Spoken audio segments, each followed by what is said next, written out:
Welcome to Next Gen Cast's special outdoor edition. You guys miss us? Over the past few years, man, I don't even really follow gaming that much anymore. To be honest, I do. I still follow the news and stuff here and there, but man, I'm just so much less acquainted with the newest happenings in the gaming industry. Yeah. And I mean, we do know what's going on in the gaming industry, but it's more so just not really playing any of the new games. I mean, I'll watch, some little bit of gameplay videos and trailers and people covering some news and stuff like that, but not very much. I haven't really played any new games. What's the newest game we've even played? We played some VR stuff. Yeah, that's right. We got a VR headset for Christmas. I'm in the middle of playing the RE4 remake.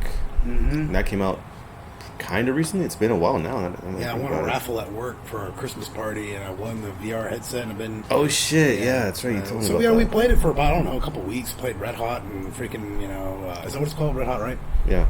Yeah. And that was I beat that. I freaking played a few other. I think it was Super Hot, actually. Super Hot, yeah. But anyway, I don't know. I was playing Half-Life Alyx, which is awesome. Oh, I want to play that too. Yeah. I have the Oculus Quest 2, and also have the cable. So I guess I have whatever I need to Yeah, that's what I have too. Yeah. Yeah, it's pretty cool being able to play some of those higher end games. With the Oculus Quest 2, you just have to have that data cable that sends enough data. But yeah, mostly I've been just playing games that were on my backlog, because dude, I think we're at a point where if you after a certain age, you just have all these games, and you're pretty much set. I will never. I already have enough games in my backlog that I already know. Even if I were to retire today, I'm not gonna have the chance to fucking play, dude.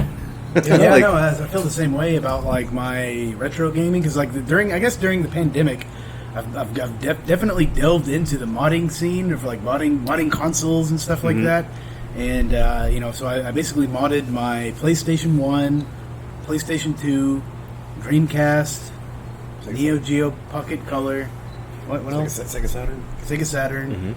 So yeah, all those old systems that I still had from when I was younger, I just basically modded it. What I did was I just took out the hard drive, or the disk drive, and I replaced it with something called an ODE, which is an optical disc emulator. Okay. And so basically that allows you to just have instead of a disk drive, a CD drive, you basically will just... It's like a hard drive? Yeah, you can just load up an SD card with a bunch of ROMs instead. Oh shit, okay. So whenever you turn on your system, it's literally just a menu with all of your games, and you can just play all of those games. Yeah, play. And I was thinking, I'm like, man, it's like you were saying, if I were to ever retire, I have a lot of games in my backlog that I just have instant access to. Yeah. All the games from those systems, plus my Steam library, my VR stuff. I mean, we have arcades. Yeah, we got into the arcade stuff. In the past couple of years, we've been. You guys have quite a few cabinets now, huh? So we pretty much have finished 4. I mean, the thing is, some of them were a little bit more projects than others. I mean, the first one we got was Mortal Kombat 4, and that one was, there wasn't really any problems with it. It was just more of a cleanup. Yeah. Just needed to touch up certain parts of it and kind of paint over some areas. We replaced the buttons. We replaced, just some. We painted some of the scuff marks off. Yeah, we cleaned it up. But and then we got Tekken Tag about maybe 8 months later, and that one was a huge project. That one we had it was. Completely gutted the arcade. Yeah, we had to completely gut the arcade, sand it down, repaint it, do everything from scratch. We got a new board because the other one didn't work. So basically, it's just a honest to goodness, just like a what do you call it? Just a restoration, huh? Complete legit restoration. We actually have a video on our YouTube channel. Yeah, you ought to. The entire process. Is it on Next Gen Cast, the video? No, it's on Canadian Bros Productions. Yeah, you guys ought to upload it, dude. Yeah, it's uploaded. So, and then we got a Galaga machine. That one we just bought the raw wood, and then we just started, just building it from scratch. We got the monitor, we got all the brackets and all the control panel stuff. We got the artwork. Wait, you're serious? You got the raw wood, and you just You We just put all like, the decals on it. We put the artwork, the control panel. Like that it didn't even come with the control panels. We had to get that. holy shit. Put the artwork on that. We actually designed the artwork and rearranged it for our buttons, like so that way the buttons weren't covering up the artwork. Oh yeah, that's right. You were telling me and showing me how like the original like Yeah. the joysticks would like overlap with Yeah, like the Exactly, displays and all especially that. for the multicab version. So yeah, we basically just got everything scratched, like just buttons, joysticks. You know, the JAMA 50-in-1 arcade board, so that way... So I think it's safe to say that we're officially old. And we don't really fucking... I mean, the thing is, I still kind of keep track of, like, new games coming out and, you know, to a degree. I mean, Yeah. like, there's some... Like, I'll watch the trailers. I'll, like, follow a little bit of stuff. Definitely keep up with a lot of the... I keep up with the a lot of the Metal Gear remake news, which is kind of hard to... I don't know why, but the Google algorithm just feeds me every single story about it. Well, I think that's in everybody's feed that's a Metal Gear fan. All this Yeah. remake fucking algorithm shit. Yeah. Yeah. But yeah, so I mean, obviously they've been talking about it. Metal Gear. I mean, I use the term loosely. Metal Gear remake. That could either mean Metal Gear 1 for MSX. That could either mean Metal Gear Solid. There's a lot of rumors about Metal Gear Solid 3 being remade. Unfortunately, there's not any rumors about Metal Gear Solid 2. So, but I don't know. I feel like if they actually do remake MGS 1, they'll get around to doing 2 It right seems after like That's probably the most MGS likely. 2 and 3 are the ones that always just keep getting the HD remasters. And Yeah. I mean, Yeah, they've already I mean- made like freaking like 2 or 3 iterations of Yeah, I mean, it came out updates on those? it came out on PS3, then it came out on PC. Vita. Yeah, it came out on Vita. It came out on MGS3 came out on 3DS. Oh, 3DS too, yeah. Yeah, and then, Oh, yeah, that's and then it was right. also on Shield. The Nvidia Shield had an official release for it, and then it came out. But that was for 2 and 3. Yeah, and then I know that what was that company that did the GOG did a remake, or they released Metal Gear Solid 1 for PC, but it wasn't. Well, I mean, I guess it's technically HD. It's just a PC version of MGS 1 Yeah. that's patched for newer operating systems. Yeah. And Before they fucking, and then took it was down and MGS2. Was it the PC version of MGS2? That's what it was, right? pretty sure. Yeah.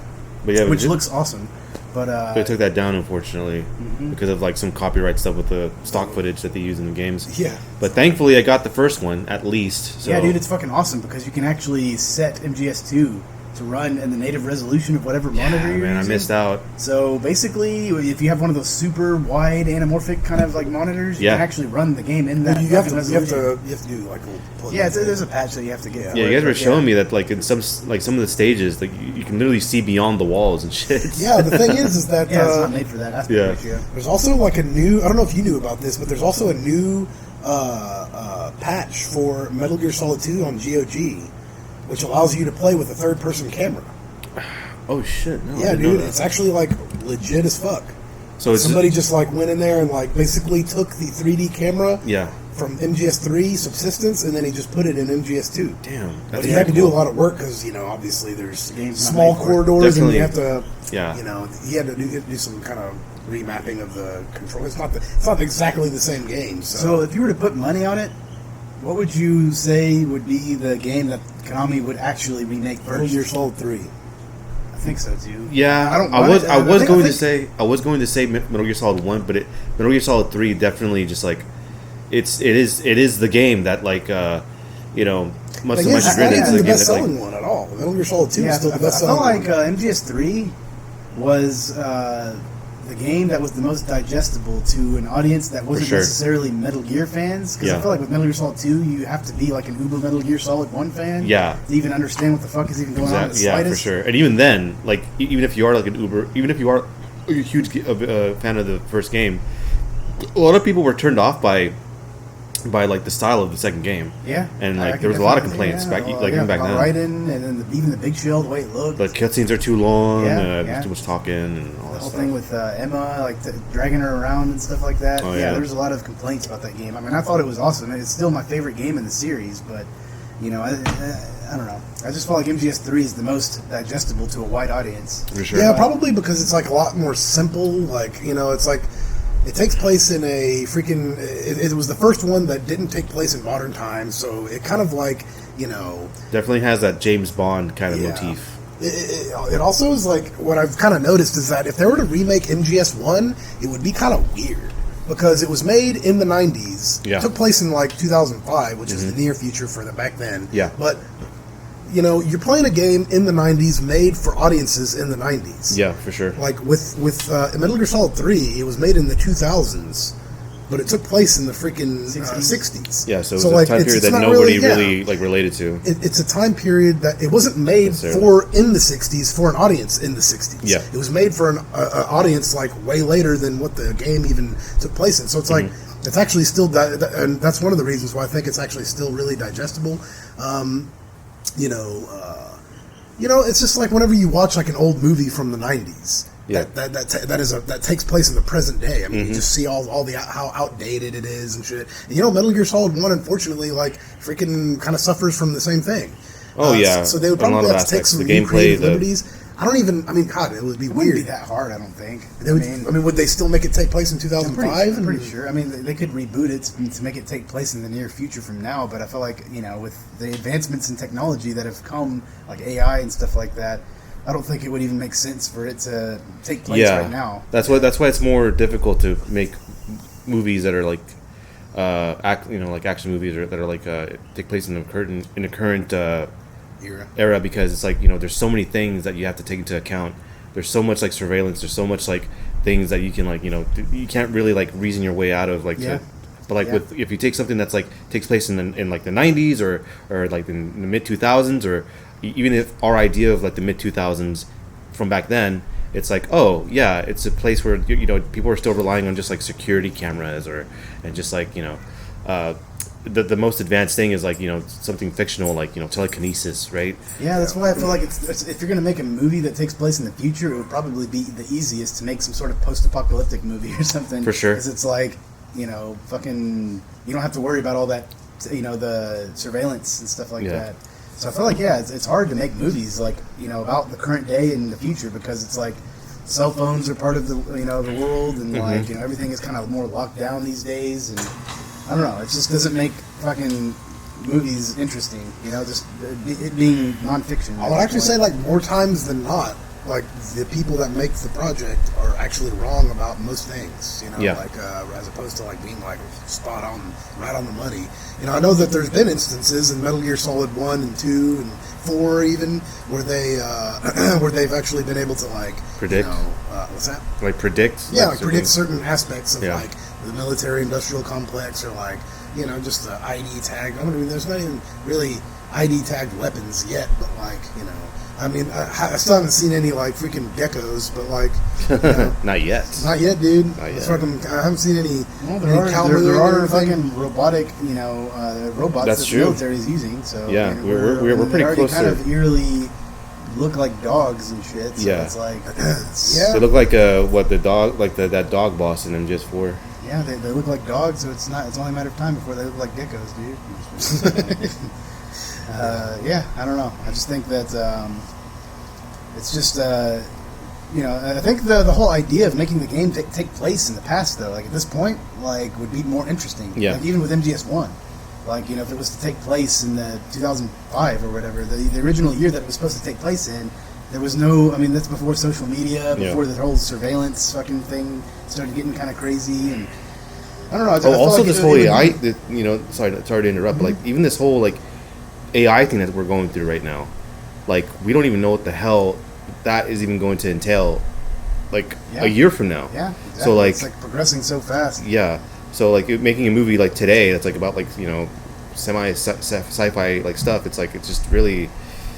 It's pretty crazy. Yeah, you can't really have any kind of vigilante fucking like hackers or anything like that that are just like, that are just fucking able to get away with shit. It's like way fucking harder to even write something that like involves hackers or fucking some sort of, even just terrorism, to some degree, depending on the country, but like, I don't know. It's just... Yeah. Seems like out of the question at this point. Well, Blade Runner 2049, like, whenever they made that movie, like, they didn't, I guess they did borrow some, like, concepts from, like, our current era, but, like, I mean, yeah, they still had their CRT monitors and just, like, stuff like that. And yeah, no, it's kind of crazy. I thought that was actually pretty interesting. Right. I thought it was like kind of it made it feel like it was the same universe that the original one Right. took place in. So Denis Villeneuve knew what he was doing with that one for sure. Mm-hmm. I mean, I don't know. I got opinions about Kojima though, dude, and just about how. So what if they were to remake MGS4 first? That would never happen. No way. Because I feel like that game is the only game in the franchise. I feel like that's like, if you haven't played any Metal Gear games before that one, you don't even know from the get go what the fuck is even going on. Yeah. That game is just purely made for the fans in that exact moment. Yeah. Kind of like, it's, I don't know, man. I feel like you even have to play like Snatcher to even understand, like, to some degree, like some degree, yeah, at least to understand the references. The references, Yeah. But I don't know, man. I didn't go back and play the game MGS4, but actually went back and because they did come out with this new mod of it's an emulator, an emulated version of it that runs on PC at 4K 60 frames per second. Mm-hmm. And they've been working on this freaking shit for a long time, and they got it running. It looks freaking amazing. There's like certain aspects about that game that I like absolutely still love, but I was noticing like so many things about the game that I just couldn't freaking stand. I was like, man, how the fuck? Like, the thing is, like, I remember like maybe about, I want to say maybe 7 years ago or so, I was we did a Metal Gear Solid marathon with our friend who had never played any of the games, and so we basically let him play the games.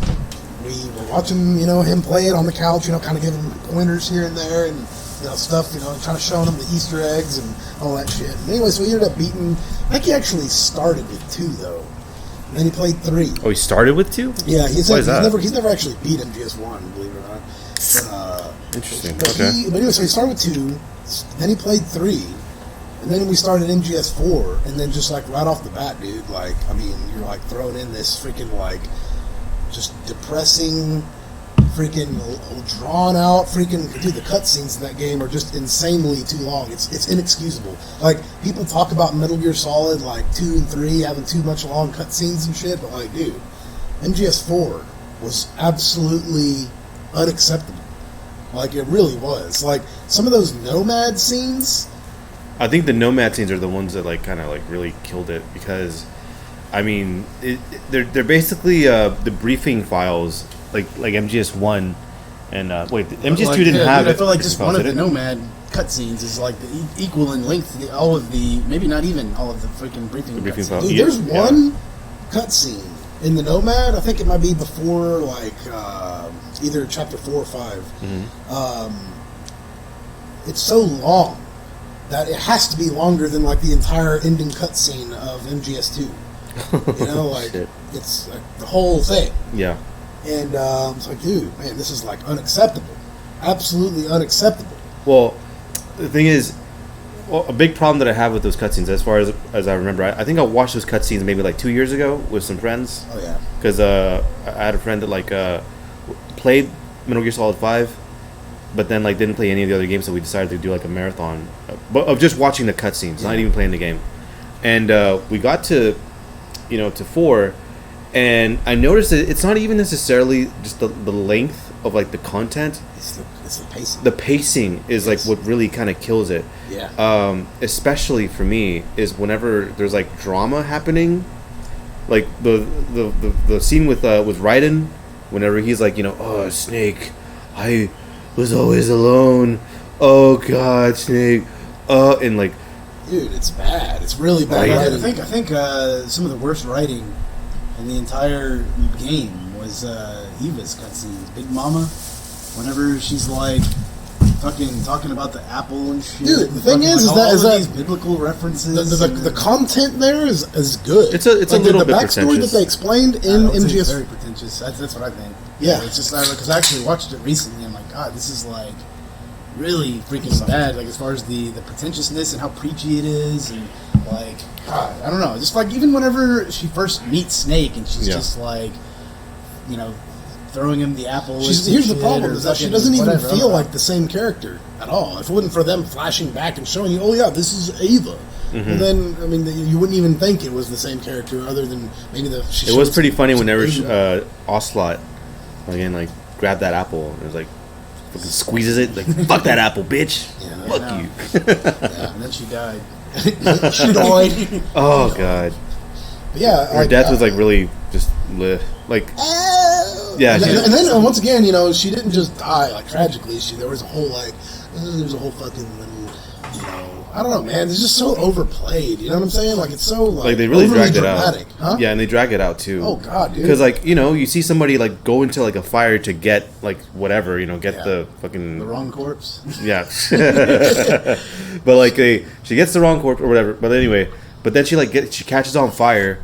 But then like you know, there's like a cut, like it's, you know, like a reaction cut of like Snake, like you know, trying to get to Eva, I think, and then like then back to her burning up like and then like back to Snake, then back to her like It's like what the hell is this? Yeah, I don't know. Yeah, I don't know. That game is whack though. I felt like Eva's fucking. God, remember like how bad it was whenever she's like getting on the bike and shit. Yeah, I know, man. It's just so preachy. And I'm just like, dude, like, I get it, Dude, the thing is, it's like you literally have these high stakes with them transferring Big Boss's body and shit. Yeah. And you're just like ready to go. You know what I'm saying? You're ready to fucking start playing and shit on the motorcycle, and you're ready to start transporting his body and shit. And it's like, yeah, let's go. It's okay, we're going, we're moving. You know, Yeah. Probably But like then it's the best like escort setup ever. You Yeah, know what I'm I know, saying? I know, Like, but it's just literally like- the most prized freaking DNA sample on the planet, and Yeah. they're like literally like transporting it and like trying to keep it from getting in the wrong hands and shit. Yeah. And it's just Yeah. epic scene, epic fucking location. The music is epic. Everything is badass. Lighting, the freaking nighttime Europe shit, and Mm-hmm. like all these geckos and troopers and fucking armored vehicles. Then the fucking Raven comes flying in. It's like, no, God it's damn, fucking dude, this is awesome. like that's literally one of my favorite scenes. Like they're just From fucking any Metal Gear scenarios. fucking Yeah, game? yeah, from Yeah, any you Metal were- Gear game. Yeah, Yeah, you were it's showing like- me this mode where you actually get to, where you instead of just like having the over the shoulder, you know, thing where you just like aim and shoot, you actually have there's like a cinematic mode where you just kind of like, you know, there's like an auto aim and Yeah, well, all you have to do is not go into over the shoulder. It's automatically in that mode. Yeah. It's just up to you whether or not you want to put it on auto aim and just kind of like watch the shit, you know, kind of like, you know, Yeah. freaking play out. Just a- which is kind of the way I like to play it because you know it's like every time I watch that scene, there's somebody trying to do it over the shoulder, Mm-hmm. they always suck ass. yeah. It's like even the seasoned players I've seen play that shit, they're just like missing the targets. They're like, you know, kind of getting motion sickness too. Yeah. it's just like, dude. I just, And also, it's a little bit of an aside, but it kind of speaks to where the things that sort of like one of the things that unfortunately didn't quite survive, you know, modern gaming, and that's fixed camera angles. So like a lot of modern games for like a long time now is a lot of this like over the shoulder kind of thing. Yeah. You know, you see this in Final Fantasy, you see this in other like, you know, in Resident Evil, like all these other games that used to, whenever they first started, they had like these fixed angles. And in some cases, whenever they started going into like 3D, yeah, in the beginning you had this like it's this like pre-rendered background, and you had a character kind of like go across it, and it's like they're basically just kind of traversing like a painting, like a 2D image. And then after that, whenever like 3D graphics started getting a little bit better, yeah, you still have that sort of fixed camera angle, and yeah. Code Veronica would be a good example. Right. Yeah. And so, like, yeah, it might not be as like intuitive because you don't get to like aim like you would, but like you get to see like the, you know, like if the director is good enough, you get to see these really cool ass like shots that like you just don't get with like over the shoulder. And it was like that sort of like transition between like over the shoulder and like what the director kind of wanted you to like kind of see. Yeah. I think you even told me, you showed me this one part where like where you're kind of going down in this motorcycle and you see these Like like an alleyway and and shit? there's a separate road Yeah. where like these other like people are like coming in like in these motorcycles Behind, yeah. from like you know from around the corner or whatever, and you just don't see that whenever you're just, you know, busy doing it over the shoulder. Yeah. But like if you're watching, if you know have the original like, you know, a third person kind of thing going on, you already see them, so you kind of know you see it coming. Yeah. And it's like, you know, it's kind of perfectly symbolizes of like what, you know, of what that kind of thing had to offer. Yeah, I mean, actually, I yeah. kind of noticed that, like, whenever I was playing MGS3 Subsistence, like, because they added the Mm-hmm. 3D camera for that game, and then I was playing it, and then they have it in that game where you can actually switch between the different camera Yeah. modes, where it's like one of them is like a more cinematic kind of top down. It's not Yeah. even necessarily just top down with, Right. with that game. It actually changes the camera angle. Even in a lot. MGS1, it wasn't all just top down. Yeah. And I was noticing, I'm like, man, like actually, this you can tell this is the way the game is supposed to be played. It's Yeah. like way more cinematic. Mhm. It just feels right, and you actually get way more of an idea of what the map is. You know what I'm saying? Because I feel Yeah. like if you're just spinning around all the time and you're just like You lose your sense Yeah. of like direction. Yeah. Yeah. I feel like if you always know where up is, you know what I'm saying? Or it's like you just have a better Or way. space. It's like better for mapping the whole area in your head. you Mhm. know? Yeah, it's like For sure. Sonic, you know. It's like, it's like you already know the goal is to go right, you know. On Yeah. 2D Sonic, Mhm. Yeah. then you get fucking 3D Sonic, and there's, if it's not clear, if there's anything outside of the rails, then you're like, well, what the fuck do I do, you know? Mhm. But Yeah, no, I think the 3D camera definitely is, I mean, of course you have to play that way with MGS4, anything outside of that shootout scene. But anyway, we're kind of, we were talking about the Eva scene, whenever she's like, Yeah. so you have this whole fucking, like, build-up that's they're talking about fucking transporting his body and shit. And then, like, they're all getting on their motorcycles and shit. And then it just starts going into slow motion. And then she just starts talking about these soldiers and shit, or these fucking... They're like these they're like activists the or sons of whatever. Big Boss or something. Yeah, I or- mean, and then it starts like, oh yeah, and then I'm this motorcycle, it's just, I'm never, it's just like... Is it supposed to be the same part of motorcycle? Yeah, I don't know, I man. don't It's just, fucking it's know. like It's a- really fucking pretentious, and it's really cringe too. I remember watching it recently. I'm like, man, how the fuck did I even like this shit? Like when it came out, I felt like it's one of those games. you had the Kojima blinders on. Yeah, I mean, I feel like if you keep up with the franchise and then you're playing this game, it just feels like fucking awesome. Yeah. But like if you're just like, your average fan or whatever, it's just like, man, this is like really fucking cringe, and it's like fucking pretentious as fuck. Yeah. It's like it's not good writing. It's not how people actually talk. It's like, I don't know. I think it's just bad overall. And there's just way too much of that shit in the game where it's just like, God, what the hell? This is like really, I don't know. It just makes me realize like how not ready Kojima is to actually be a film director. Because like fucking yeah, dude. critics will eat that guy alive. Yeah. Like if he were to actually ever make an actual Hollywood film, Mhm. I just don't think he actually has good writing capabilities. I think that's why MGS1 was so successful, is because he kind of like made the game less preachy. I mean, it was still kind of preachy and stuff, but like it just felt more grounded in reality, and it was like, Well, the pacing was good. I mean, you had these cutscenes maybe in the early part of the game where it was like explaining things. But dude, none of the cutscenes in MGS1 go for like over like maybe 5 minutes. You know what I'm saying? Yeah. Like, I mean, maybe there are. Maybe there's some that go for 10 minutes. Like towards the end, whenever Liquid's explaining shit or something. But Yeah. like, dude, there's like a good chunk of the game where the cutscenes, with Raven, whenever you beat Raven or whatever. You know what I'm saying? Like, Yeah. some of the freaking codec scenes can maybe go on for like over 5 minutes, but. Dude, like for the most part, it ain't no like hour and a half like briefing in the middle of the fucking game 5 times. Yeah. You know what I'm saying? Well, I think also it's like a sort of a question of like the technology that they had available to them at the time. Like- Well, maybe, but So, like, they didn't- It just kind of just goes to show you, like, even more so that Kojima's not one of these directors that whenever you give him a big budget, he knows how to allocate it properly. It's Yeah. like, oh yeah, well, I got more budget. All right, so we're gonna basically put more cutscenes. Yeah. And like for instance, like these freaking cutscenes, dude, like in the Nomad, like, dude, they're just like they literally like blocked it out, the entire scene, and they're literally motion capturing the entire thing as it's happening. You know what I'm saying? Yeah. I don't know if you did that, but that's actually how they did those scenes. So they literally were like almost like plays.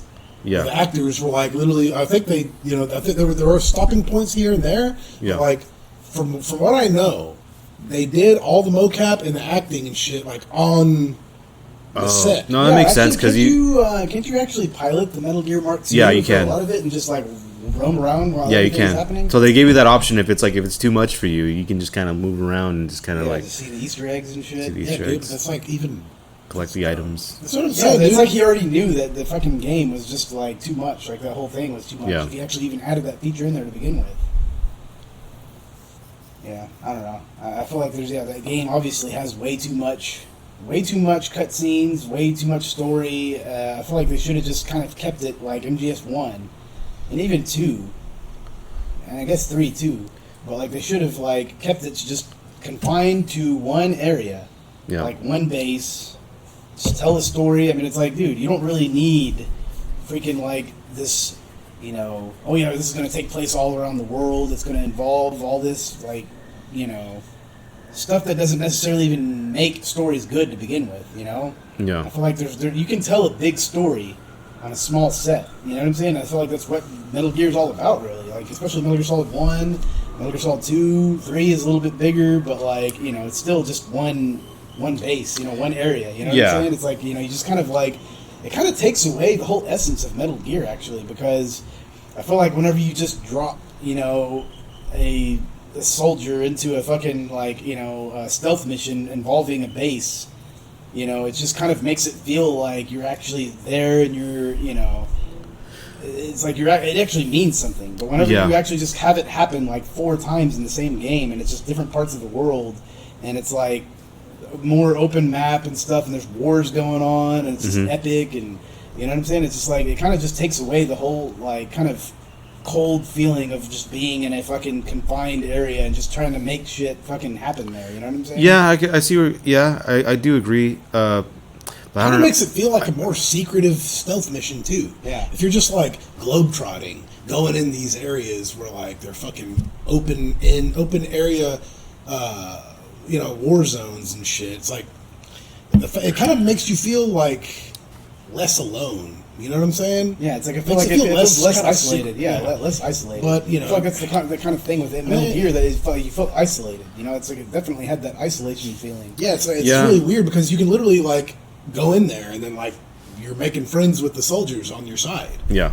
And it's like, this just makes it feel like it's not even like a necessarily a Gear secret op. You know what I'm saying? Yeah. It Well, feels very also, un-Metal Gearish. Yeah. well, another thing. Well, kind of going on off of that a little bit is that like, could you side with the PMCs? Yeah, or not the PMC. Oh wait, No, no. You didn't have an option to side with the PMCs, but you had an option to side with the Resistance. Resistance. Yeah, but it's like they kind of made it seem like you could side with choose Well, he either did side. say that in early interviews, but it But like was you fucking can't, false. yeah, you can't really just do Yeah. you can't really do that. But also going back to the whole globe-trotting thing. Yeah, I do kind of agree, but like I gotta say, I do looking back, I still like the revisiting Moses? Shadow Moses. I Yeah, thought that it one was was awesome. That was, like that was so like cool. maybe like I do appreciate that part. The So thing is, that one kind of did feel more isolated because there was not really any like Guards soldiers or and guards anything, there yeah. and stuff. You know Yeah. what I'm saying? Well, I think it just you know, it actually felt. I mean, it literally had the same exact map as the first game. You know? Yeah, it was just those, felt more like closed Gecko. off and like you were just in the middle of nowhere. Nobody was in sight. There wasn't some war going on. Yeah. There was a bunch of people involved and stuff. Oh, so you think that was like a positive? Yeah. Yeah. Okay, I think alright, that was alright, positive. yeah, yeah, That's I feel like that's kind of the essence of Metal Gear is like, you know, you have very minimal people involved in a kind of like a smaller set. You know what I'm saying? I feel like the bigger they made the sets, and I feel like the biggest they should have even made it was MGS3. I feel like, you know, the fact that that game, you know, had big, you know, open areas, Yeah. but they weren't like. Overly big. Yeah, they weren't overly big. You know, you definitely felt like there was stuff happening along the way, and it was just there. It was just you there. You know, it still felt isolated. It still felt like you were really infiltrating from from one base to another. Yeah. So, yeah, I definitely feel like that game was perfect because it was just you were following Snake in one region. Yeah. You know what I'm saying? Throughout the entire game, and then they were just making the story work. They were making this, you know, the story. I feel like that just kind of shows. I mean, you know, whenever you're talking about big ideas in such a small fucking set, it kind of just makes your imagination go more wild. You know what I'm saying? Yeah. But whenever you just like actually show everything, you know what I'm saying? Like you're just showing Outer Haven, and you're showing like, you know, all these wars and stuff like that going on. I Yeah. feel like it just kind of loses its. Mystique. Well, not Yeah. mystique, but yeah. I mean, it just kind of you don't really get the your own imagination going about Yeah. certain things. You know what I'm And, saying? and I definitely see what you guys are saying when it comes to like you have like, you know, yeah, of course, starting with MGS1 or any Metal Gear game, you have that intro, that really cool intro where you see like Snake or whoever or Raiden or whoever going into like, you know, infiltrating the actual like place. Yeah. It's super cool, and this is like, you know, the stage is set. Yeah. Let's go. And then but then you kind of go through that like 4 times in MGS4. Yeah, but the thing It's is, like- another thing too is just like think about this. Like MGS1, you're coming in, Yeah. and you're coming in into the sea with your thermal suit and Yeah. shit. It's cool. It's a cool scene. You know, you're launching in on a sub and shit, and then part 2 is you fucking even better. You're like fucking badass scene on the bridge, jump Yeah. off with your stealth camo, land on the fucking tanker, and then you're going, dude.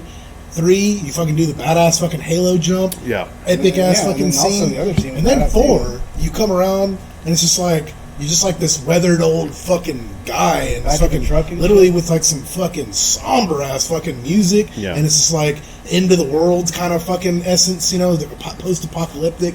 The Yeah. color grading Yeah, feels yeah, that way. yeah, it it's just like- feels like, damn, dude, what the fuck? Yeah, it's definitely not cool. Like as the previous entries, it's like there's no really like epic fucking like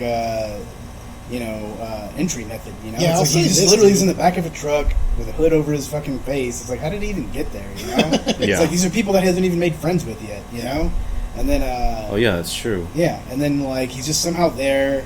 And then he just steps off of the truck, and that's it. That's his entry method. And it's like, okay. I mean, I feel like what happens there is fucking cool with all the geckos attacking and shit. Yeah. That was fucking awesome. But that was after. That was like that's after the intro. yeah.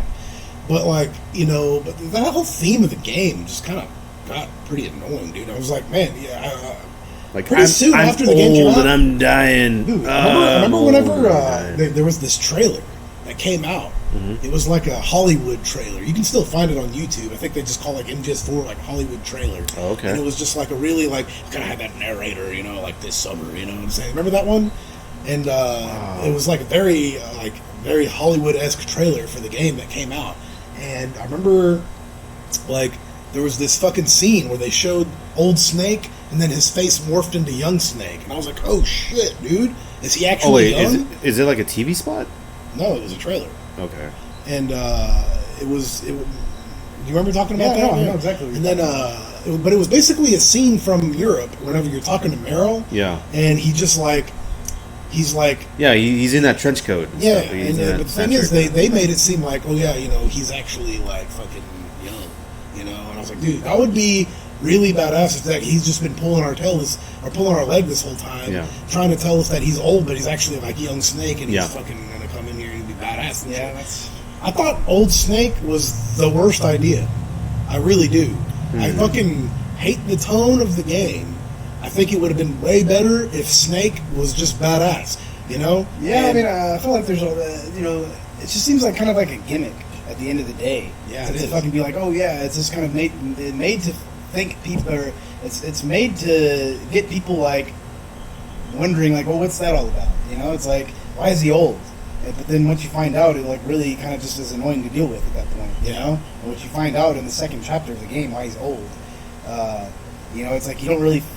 It's not really that fucking. I mean, it's something that fucking fans could have like. I mean, I was already wondering. Oh yeah, I remember they injected him with the nano, the fucking fox dye, and I'm pretty sure I remember even theorizing it in my head. I actually Yeah. thought of that theory about okay, it's probably because the fox dye that he took and he's a clone and he's been rapidly aging. Like I remember like hearing people talk about that, and it's like, and then it ended up being what the case was about like why he was old and deteriorating. Yeah. And I'm just like, okay, all right, now we just have to deal with this old guy and his back problems. And his fucking like, I don't know. The thing is, I don't necessarily mind tragedies. I thought I still think that it's an angle that they that wasn't really like that. it's not marketable. Dude, it was like the thing is, it was the whole fucking game. It's like his character is that he's old.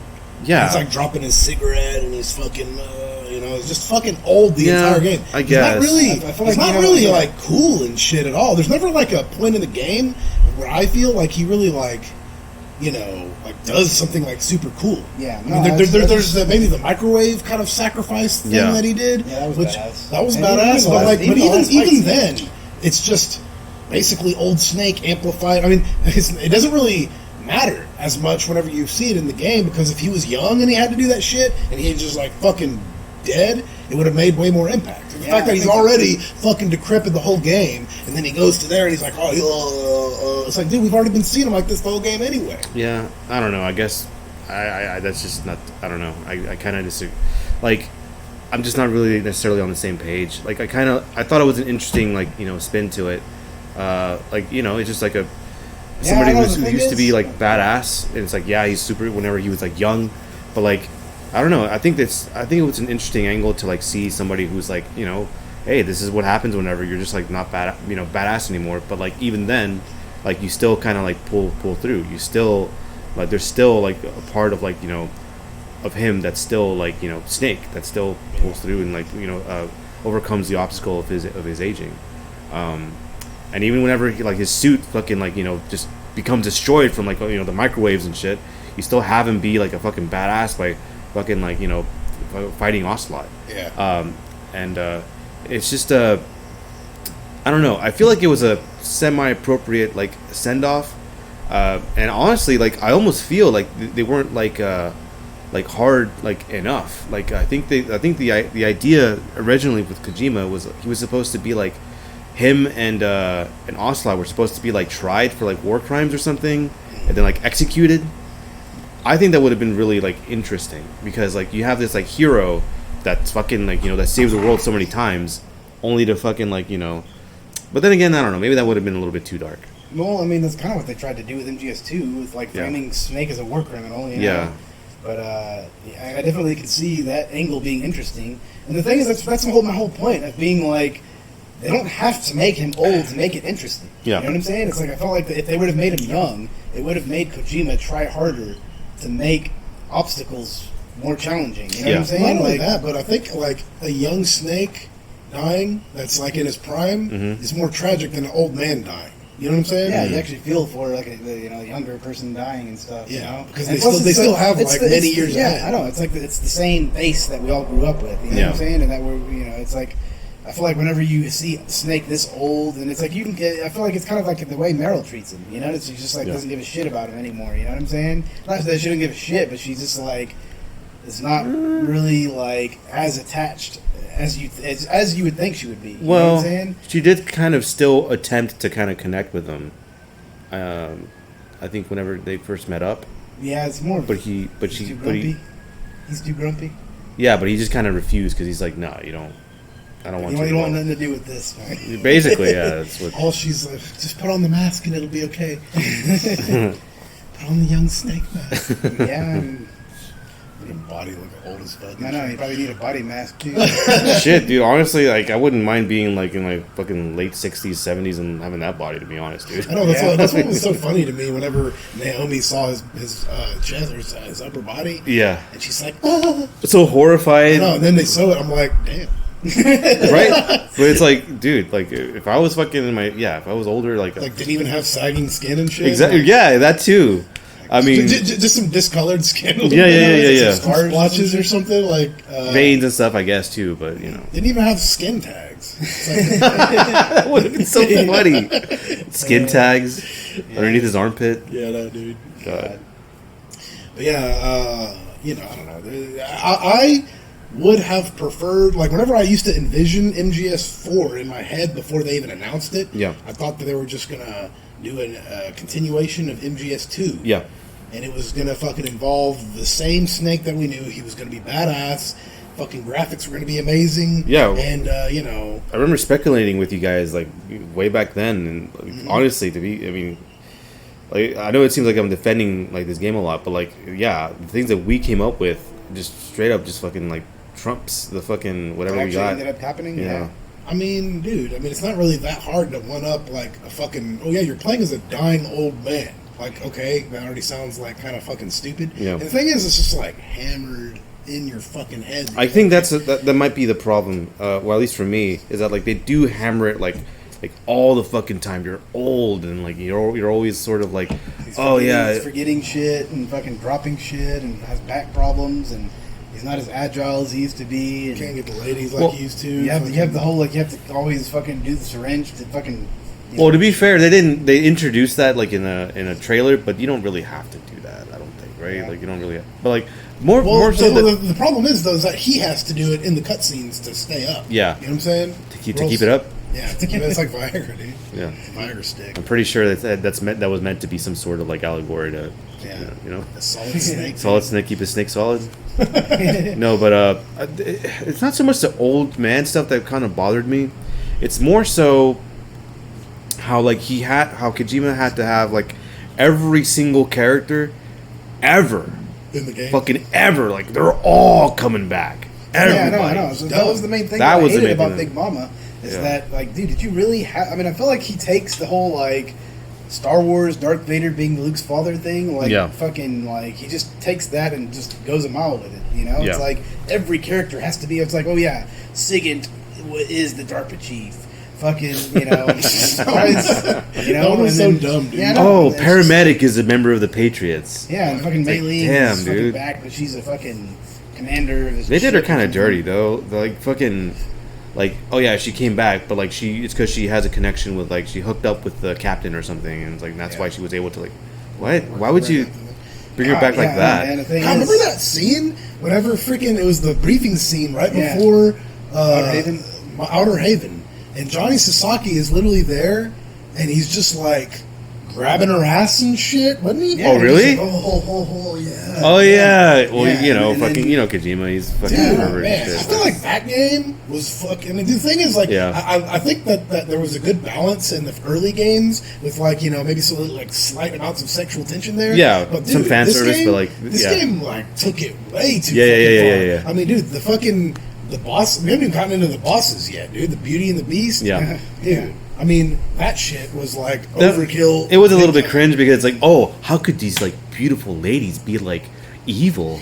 How, dude? Oh, do you see the fucking the contrast? Yeah, I know, it's- They're evil, but they're beautiful though. It's like, okay, I know it's All like, right. you know, and then he's just like writing some fucking horror stories of these characters, but they're told from some after other after you characters. It's like, after you beat them, why and didn't it's you like- actually give them personalities? Right, You know what I'm saying? yeah. It's like you couldn't just make any of these characters have any personality at all. They're literally It's just like one dimensional. Yes. Oh, yeah, dude. God, Literally, I'd say they're just like zero. they're one's angry, one's sad, one's like crazy, I guess, and one's like crying. Yeah.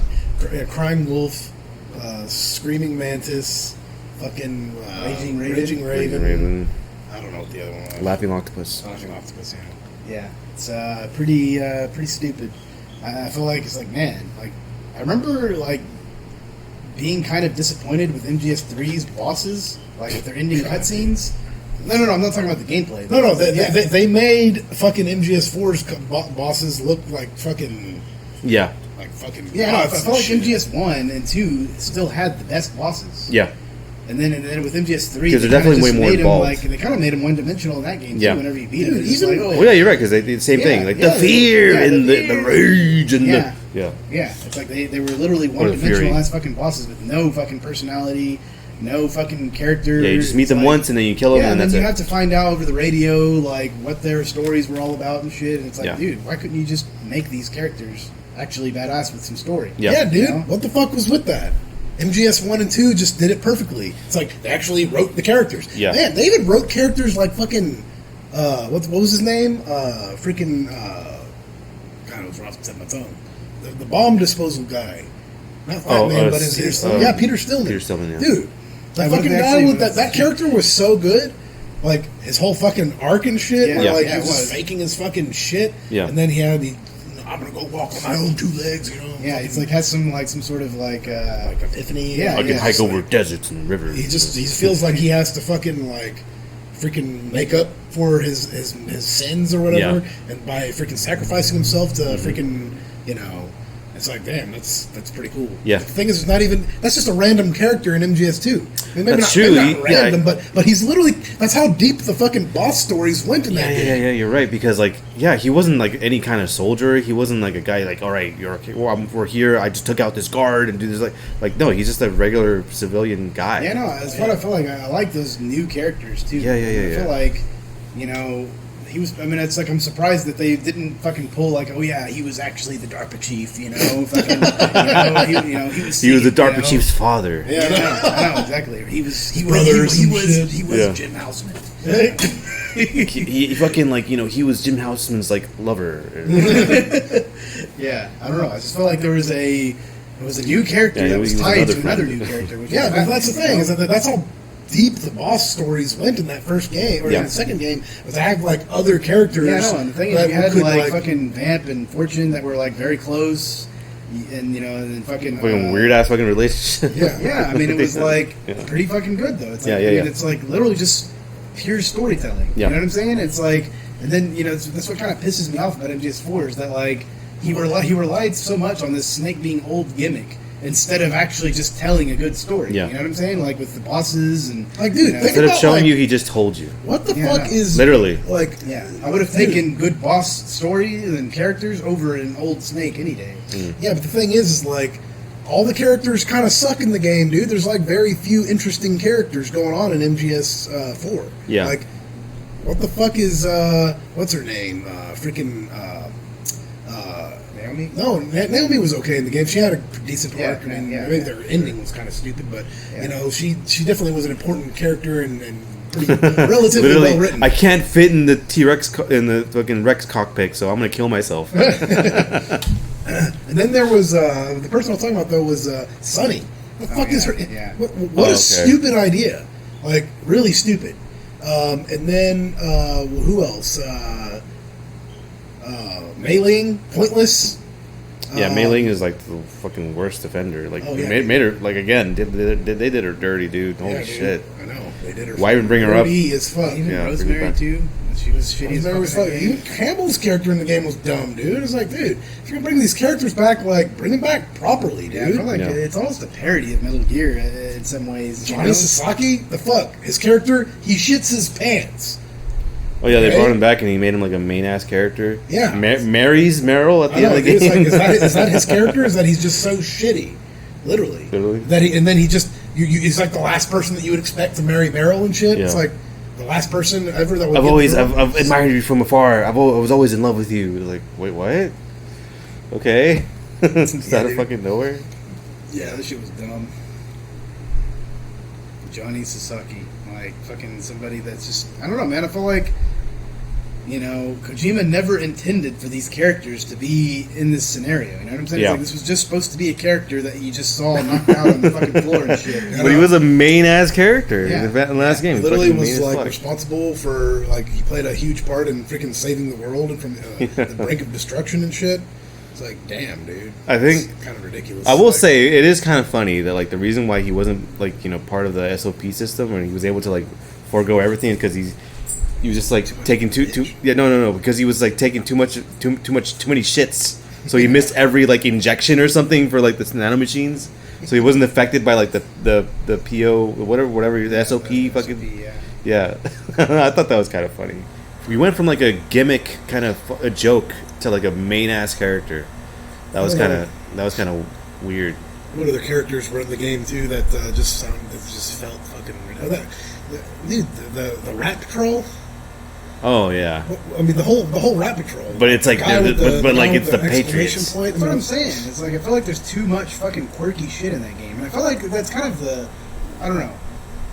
I feel like a lot of people will probably disagree with me, but I just felt like as the series went on, it just got A little too more quirky. and more quirky with every game. Yeah, the And first I don't like that, especially kind of going back and playing those games. I'm like, man, it almost feels like these games just started becoming parodies of themselves. yeah. Like the exclamation mark Mohawk is a perfect example. Yeah. You I know, think and the it's just like I think the first 3 games, even like including MGS3, I think kind of had a decent balance when it comes to Yeah. like quirkiness and there's zero in MGS1.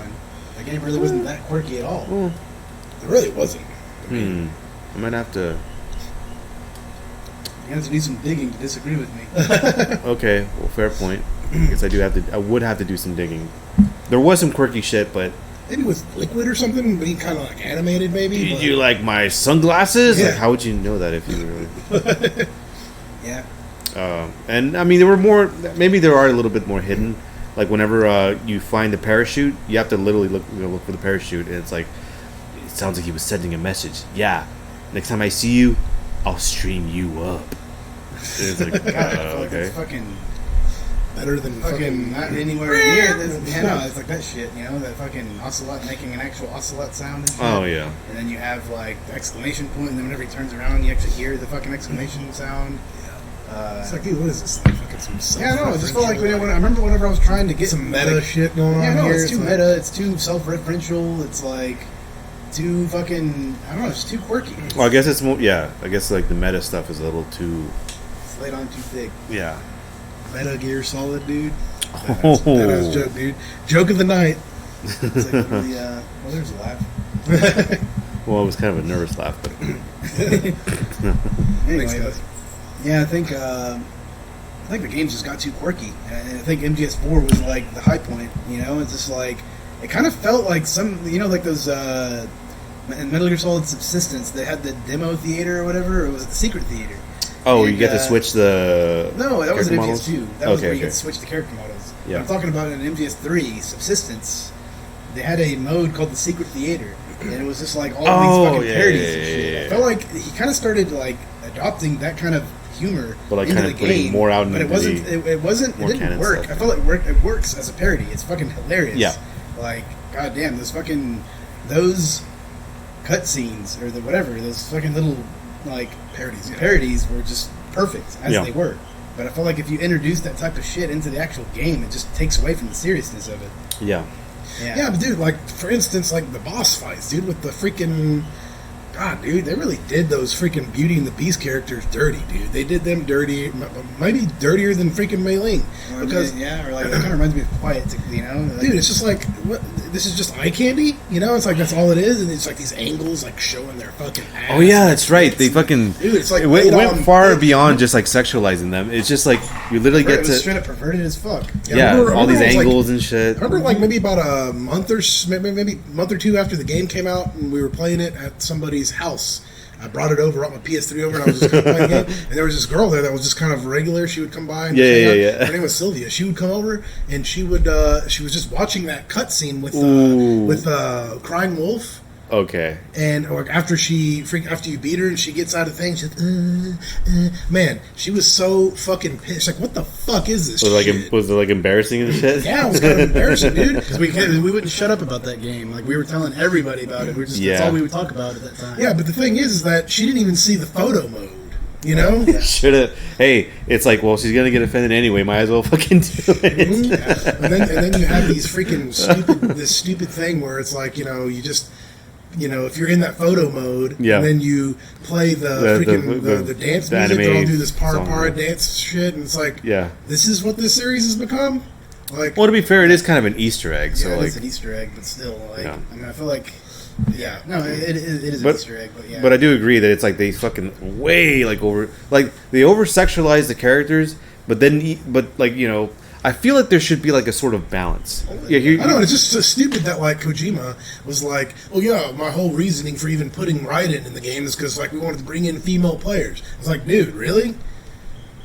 So you're actually we're attempting to bring in like more players, which is like not bad, but then like you fucking counter that with like the fucking Beauty and the Beast and Yeah, shit. dude. It's like, I mean, the thing is, I have no like problem with like characters, either male or female, being sexualized, right? But at least bring something to the table that like accompanies that. Like, but like what they did with like the Beauty and the Beast, like again, they're super one dimensional, and I guess to sort of like attempt to make up for like, okay, yeah, they're super sexualized, but hey, don't you feel bad for sexualized? Yeah, I think he attempted to do that sort of like almost like reverse, like sort of like shaming, where like, oh yeah, they're super sexy, right? But guess what? They're super traumatized because they fucking went through some shit. Don't you feel bad? They're coming after you. Yeah, like don't you feel bad that you like you were they're, like, they're just straight up not strong female characters at all. They're Yeah. just, I mean, yeah, they're bosses or whatever. You know what I'm saying? well, But it's physically like, strong, I guess, but like, yeah, but it's like they're not actual badasses. They're just fucking eye candy once they get out of their little pods, and Right. shit, you know, and it's just like it just doesn't even fit with what they're actually what physically capable of. You know what Yeah. I'm saying? It's like you don't just have some fucking beauty, fucking like eye candy character Yeah. that's just And- like and the thing is- traumatized in that way, and then just looks like that. I Yeah. mean, you know. you can make like an interesting story with like characters that are traumatized and broken and stuff like that. But like Yeah, but that's- literally, all he did was just didn't get it though. Yeah, he just made, like, a tried little- it, but it's like he just didn't understand like that type of thing at all. Yeah. maybe he does, but he just chose to fucking make some fucking perverted fucking shit out of it. and then like kind of tack on like, oh wait a minute, but this fucked up shit happened. yeah, it's just it reminds me exactly what he didn't learn from that at all. He just Right.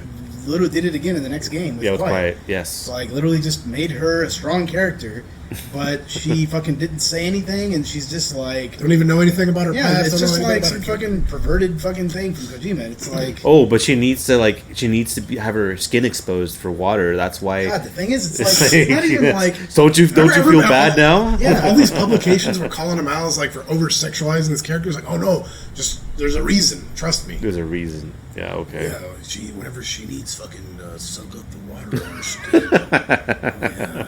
It's like, what the fuck kind of person? Oh, It's now like, now even okay, you're dude. right. Yeah, you're right. Yeah. Dude, it's like, fuck, dude. You know, the thing is, like, Yoji Shinkawa self-admittedly says he likes making all of his characters sexually appealing, including the males.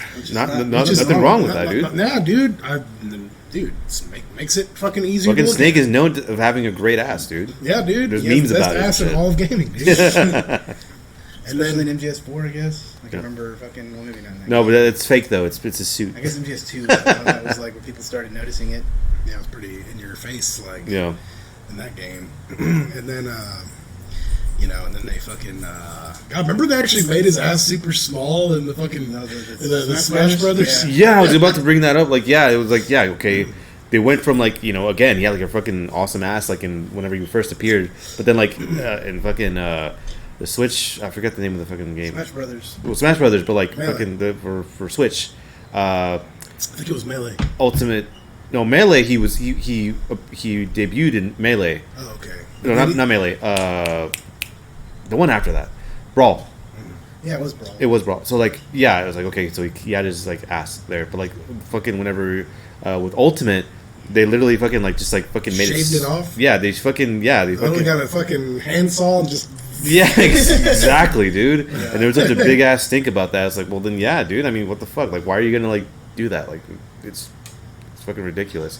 But anyway, yeah, Yoji Shinkawa sexualizes his characters. Nothing wrong with that. But like I said before, it's like, dude, if that's all they have going for them, you just have boring characters. Yeah. I agree with that.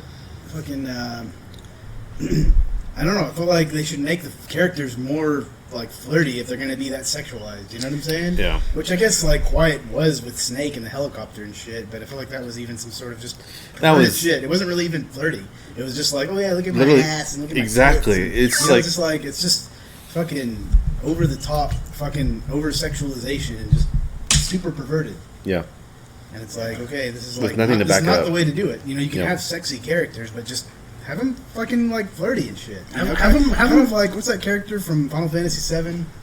Tifa? No, the one that was like really flirty with Cloud. Oh, Jesse. Jesse. Yeah, I feel like that is like how the characters, if they're going to be that sexualized in the game, they should be like flirty like that. Yeah. You know what I'm Dude, saying? fucking MGS1 did it perfectly. Yeah, I know. They had I- Meryl, yeah. Sniper Wolf. Those characters Naomi were like even. Naomi even. Yeah, Naomi, Mailing even, and like they weren't over sexualized. It's Yeah. like they just kind of made it interesting. It provided for interesting dialogue, Yeah. and and then you have like fucking MGS4 with these freaking Beauty and the Beast characters. Like, wow, dude, this is just like not good. Yeah. It's not good at all, dude. And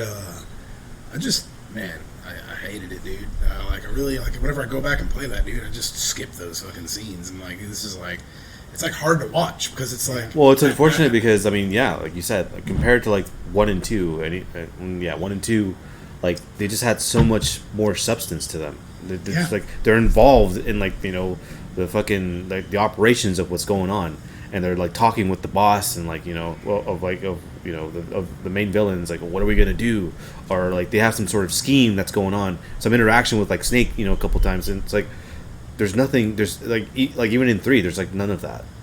It's just the boss and Bolgan, I guess, and then that's basically it. Everybody else is just like, yeah, this is who I am. Oh, I'm the fucking blah blah blah. And yeah, like, dude. There's too much time to freaking- fight, and then you beat them, and then that's the end. That's the end. Yeah, there's too much freaking fluff in the freaking game too, dude. It's like you have too many characters in 4. Yeah, Like, think about MGS1. Like, you play it, every character is very well fleshed out, even freaking Nastasha, And every character actually has an impact on the story. yeah. And that's a character that you don't even like. If Yeah, if you don't It's call her, completely yeah. optional. Yeah, it's completely And optional. and then you know, I don't know, like freaking Psycho Mantis, even who by I guess a normal metric probably shouldn't contribute. He doesn't have to contribute that much to the story, Yeah. other than just being a psycho, kinetic freaking boss. But like they fucking ingrained him into the story very well too. Mm-hmm. He shows up, and he Interrogates like the he literally just dives in their mind to get Yeah. to extract these codes and shit, these nuclear codes, whatever it was. And so he's like very ingrained into the story. He's important. Ocelot is as well. Ocelot, yeah. Well, I mean, everybody really. But yeah, that's what I'm saying, dude. And Cyber then Wolf you has just everything have with these Otacon. fucking stupid piss-on characters that literally mean nothing. Yeah. Even Vamp in that story is throwaway. What was he even really doing there besides just like providing for a fucking cool fight scene with Raiden? I mean, Yeah. and just like kind of acting as more of just like an obstacle to get in your way. Really. Wait a minute. Yeah. What? I never quite questioned it up until now. Just right now. What was his angle? Yeah, was his purpose what was he- for being a part of his? Yeah, what was he doing? It's literally Liquid Ocelot, Vamp, and Naomi are like the freaking the Trinity enemies in the game. Yeah. Why the fuck? Why was Vamp even involved? Like in that in MGS4? Like why? Dude. Literally because he didn't die in MGS2, so he's Yeah. gonna come back and he's gonna be in the game. That's Yeah. literally it. They did not even have to have him in that game at all. That's true. Holy shit. Yeah, dude. It would have been more interesting if he came back, but maybe he's like on your side because he doesn't give a fuck, Like, Yeah. Or something. Yeah, even that would have been better. Yeah. The thing is, they just have too many characters. They have Rat Patrol. They have Snake, and they have Philanthropy. yeah. They have Rat Patrol. They have Drebin, which is another freaking throwaway character. I feel like. I mean, Yeah. it's not even needed at all. He's just there as like a text dump guy that just will tell you about the Beauty and the Beast and explains to you about how the ID tag weapons work. Yeah. And which is like another thing. The ID tag weapons. I mean, I guess it was kind of cool, but like also it was just would have preferred it. You just pick up a gun and can use it. Like it didn't have to be. It was just another obstacle. Oh, you talking about like the collecting CP to use a gun or something? What's that? Is that what? I forget. That's the mechanic, right? You pick up a gun, but you can't use it. So you have to like spend You have CP. to wait until you get to Drebin and he would unlock. Oh, it. okay, all right. Yeah, and then Wait, isn't there like a currency in that game? Yeah, I'm pretty sure you could unlock it with currency actually. Yeah. and then there was who else? Then you had the villains. Then you had Big Mama and her freaking team. Then you had who else? The freaking Beauty and the Beast. Just like too many fucking. Then you had Mei Ling and her fucking entourage, and then it's like, dude, how many groups and Yeah, that's shit what are I'm in this saying. fucking It's game? I felt like it's the same. Yeah, kind then of- you had Raiden, Yeah. Sonny. It's like, dude, like there's just Too and much then going on. you have Rosemary and fucking Campbell. It's like, dude, how many they're, like, fucking characters? They're faking a relationship. Yeah, that's what I'm saying. I felt like in order to make things digestible, you have to fucking keep the scale small. Yeah. Not necessarily the scale. I mean the scale of the actual fucking physical environment and the amount of characters. But I feel like you can fucking tell a big story. Like MGS1 is a perfect example. There's a lot of things going on behind the scenes. Yeah.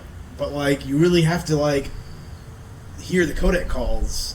You have to fucking like hear what other people are saying. Yeah. You know what I'm saying? You And have like, to eavesdrop on people. You have to interrogate people or whatever. And it's like there's a lot of things going on in the story that are uncovered. And it's big ideas that are happening. Yeah. But it's all on this like little fucking small set. You know what I'm saying? That's like yeah. And I felt like that whole idea of it is just like so fucking intriguing. And it's like, I mean, think about the Matrix. That's another like a perfect example of like small scale, but it's a big idea. You know what I'm saying? With like a lot of things going on behind the scenes with fucking Zion or whatever. It's like you hear about Zion. Yeah. You hear about fucking like things that are happening outside of the fucking Matrix or whatever, and like I don't know. And it's just it seems like it's just like a group of like 5 or 6 characters, Yeah. and they're just telling you their stories and stuff like that, and like you kind of learn about the universe through just dialogue, Yeah. But rather than showing just like, oh yeah, rather than just tell you about this guy's backstory, we're gonna have like 5 characters in the game that fucking like show you his like how he fucking what's going on with him or whatever. You know what I'm saying? Like a mailing, like with all of her shit. Fucking what's her name? Meryl. With her Rat Patrol team. It's like you have all this shit. It's just like I don't know. It's just you have too many characters. It's just too many characters. And I remember whenever the Matrix fucking started doing that shit. Yeah, whenever they went to fucking the sequel, it was just like ridiculous. It was like how much more they're like, oh yeah, we got Zion here, we got all these extra fucking characters that aren't even part of the original movie at all. Yeah. Like, and it's just too many characters. And then by the third movie, it was already ridiculous. Like, dude, I can't even keep up with like all the shit that's happening because there's just too many fucking characters. Yeah, like there are a lot of good things that I took from the Matrix trilogy, but like truth be told, I don't remember all that much. I mean, you remember the first one, though, probably. I remember the first one. Pretty yeah. sure you could watch the first one and you will like, oh yeah, I remember everything about this movie. Yeah. But then if you watch like The Matrix Reloaded and Revolutions, like you probably won't even remember that much about those movies. Yeah, for sure. There's just like so much. It's too big to where you don't really remember. It's like literally too many faces, too many fucking Too many characters. things to keep track Too of. many things going on. Too many locations. The pacing was like kind of weird with those movies as well, like because like okay, now you're in Zion. Well, wait, Zion is like the shelter where like okay, like you're in Zion now. Let's celebrate our humanity, and they have that clubbing scene. It's like which the music was badass as fuck. it was, Yeah. but it's just like okay, Was it Prodigy? No, that was it's a song I always listen to. yeah. But it's like I mean I don't know I maybe. I don't remember it that well, but I think I remember thinking like, okay, this is kind of going on a bit like too. Yeah, no, I thought the same thing when I saw it in the theater. I was like, this is like not even Matrix. Yeah, This doesn't even feel Matrixy at all. You yeah. know? It's Like it was like if you keep it brief and it's like okay, there's like a little thing where like they celebrate humanity and everything. That's cool. But I did think I did feel like it did drag a bit too much. Yeah. And whenever they were like fighting, on this train or subway or whatever the fuck, like it was weird. It was like this it's supposedly like crazy fight scene with like these like twin characters. Yeah, I remember that, yeah. I felt bored. I don't even know why. Because you didn't care about the characters. Yeah, I guess so. It's like if they would have kept everything small, you would have cared more about the characters. Yeah. Which is what the whole point that I'm trying to make about like you have to really keep the characters at a minimum, and then just have these characters super important, and then they themselves have connections with other people that you maybe hear about or something, you know. And they like say Otacon like hacking into the database files of the Pentagon or whatever. You know what I'm saying? Uncovering all this shit. Rather than have some other character just come in that's like a Pentagon, some guy from the Pentagon or something, you know what I'm saying? Yeah. They just left it to Otacon to fucking relay that information to you. You know what I'm saying? But I just feel like that's kind of the problem with I feel like it's just a good storytelling mechanism. It's just to keep the amount of characters at a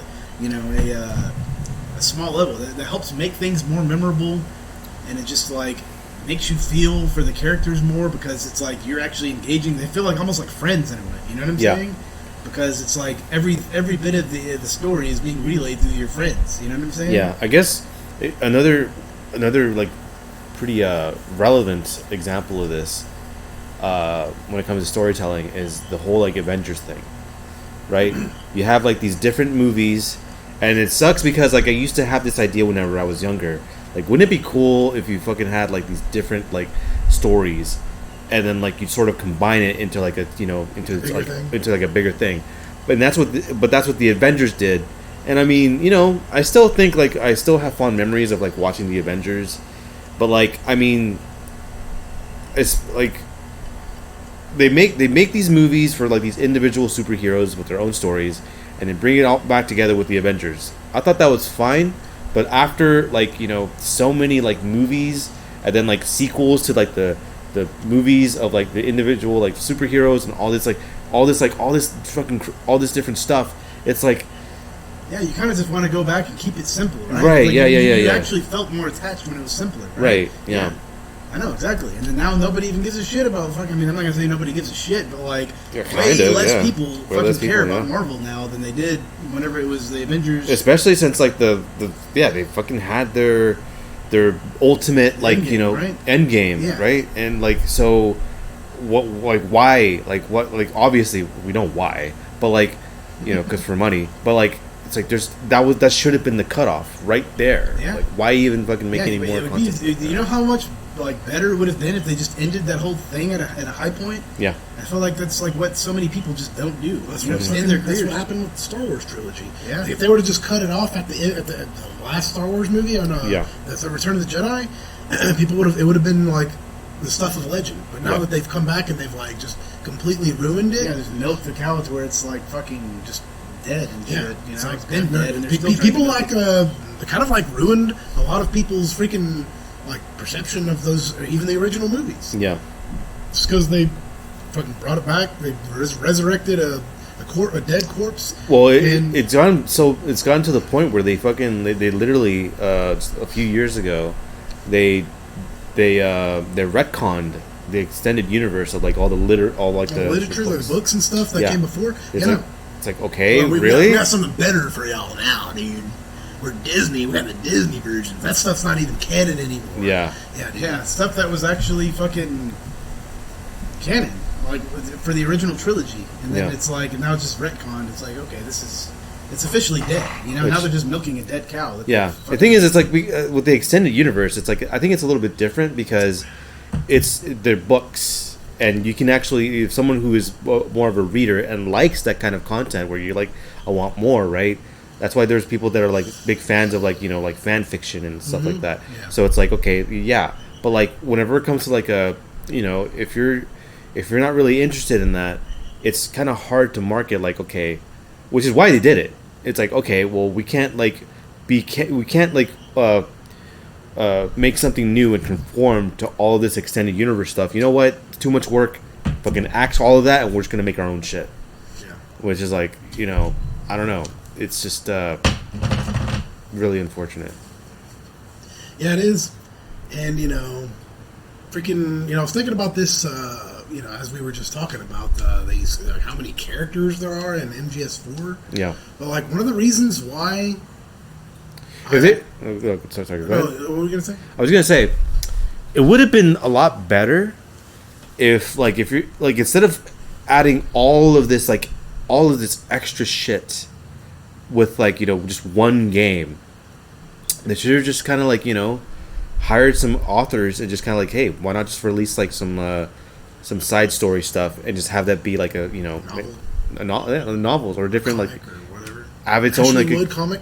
its own extended universe, right? Yeah, that But, makes like- sense. And then it's like you actually read those, and then whenever you play the game, Yeah. like it ties into those, but like, But you don't know, need it's, it. It's not. Yeah, Yeah. no, exactly. You don't need it. It's kind of like the tapes or something. You know, Mhm. like some tapes Exactly. that are hard to find or something. Yeah. But like, yeah, I mean, I feel like that's exactly what Peace Walker was. You That's know? what I was going to bring up just now. Is Peace Walker? That game actually like has like a reasonable amount of characters. Yeah. And like, there's not very much going on. Yeah, that game was like looking back now. That game was just like perfect. It was literally perfect. Like I felt Mhm. like it solved so many of the story problems with MGS4.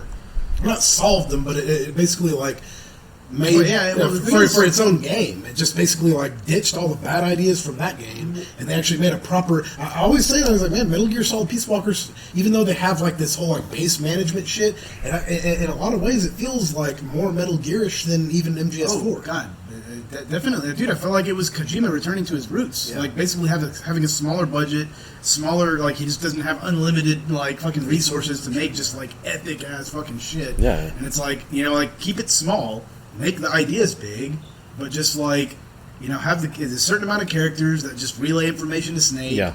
And Have, you like- know, have the tapes that are kind of like those novels that you were mentioning. Mhm. Yeah. It's like those are almost like little like stories that are just, you know, they're canon, but they're just optional. Yeah. You don't need to know that all that information to even know what's going on in the main storyline. Yeah. Dude, It's there's just- like tops like 10 characters in that game. Yeah, Yeah. I know. It's like literally that's what I'm saying. It's like it's kind of returning to his roots because with MGS1 he was like very confined with his budgeting Yeah. and like didn't have like endless amounts of money to just like get fucking like all of the fucking just have all the he didn't have the resources that he had with MGS4. You know, I I feel remember like it just reading- forced him to kind of go back into this like indie kind of filmmaking mindset of like, okay, how am I actually going to make this work With this, with low budget? And he just fucking definitely proves himself to be capable of like actually being able to tell a Yeah. story. Which is kind of a shame. Oh, go ahead. No, he's actually capable of telling a story in a fucking indie kind of filmmaker kind of way. You know what I'm saying? Yeah, and the thing is, it's unfortunate because with MGS5, it feels like he kind of relied a little bit too much on The Peace Walker It's like an formula? endless budget or something. yeah. Well, no, Oh, on the okay, Peace okay. Walker because Yeah. if you were to just play MGS5 on its own, you almost don't really like understand what's going on. We don't. And so, like, there's like a reliance on hearing the tapes, but you don't know what is essential and what's just Yeah. like filler. Like, so there was a perfect balance with Peace Walker where you have a perfectly, really just like good story, main skeleton of a story, and it's like really good. But if you want to know more, if you want to find out, if you have questions, you just kind of like go through the tapes. If you get more content and you get more, but like with 5, it's just like, oh, okay, we'll just do these missions and that's it. And then maybe there was like a sort of like maybe there were markers for like the essential tapes to listen to, but that's just fucking like, dude, I don't know. He definitely went into Kojima's problem a lot of the time for me is that like it's more like he doesn't show, he just tells. Peace Walker, I don't know, I almost consider it like a perfect version of Metal Gear. Yeah. Especially as far as the sequels go and sticking to the original roots of what the franchise even is. Is because, they had such a small budget to work with that, I think Kojima was just kind of wondering, like, how am I going to be able to tell like a good story with like portable hardware? We're not going to be able to do any like real-time cutscenes. So they just decided to do what they were doing with the digital graphic novel series and just like make like fucking comic book cutscenes. Yeah. And then it's just like, they have that as like the main storyline. Like that's how they actually tell the story. It's like traditional Metal Gear with cutscenes. Yeah. Every mission has cutscenes. Hell, even like multiple times within the missions, they have cutscenes that are happening. Even mid-mission and stuff, they have cutscenes, and it's like story is moving all the time and shit. And it's like through the cutscenes, and they have a lot of them. It's not as it's actually, I want to say that the balance of cutscene to gameplay is actually probably the best in that game, even. Yeah, I agree. And then they have all the tapes. It's like there's all the lore and shit. It's all the extra shit that you don't necessarily need to know. Yeah. But it really enhances the. It's very very relevant to the story, and it enhances the story, like you said. Yeah, but very, very relevant. it's optional. Especially whenever you want to know about the boss's backstory and like why the You're fucking AI shit. learning shit that happened behind the scenes in the previous game. Yeah. You know what I'm saying? Like Yeah.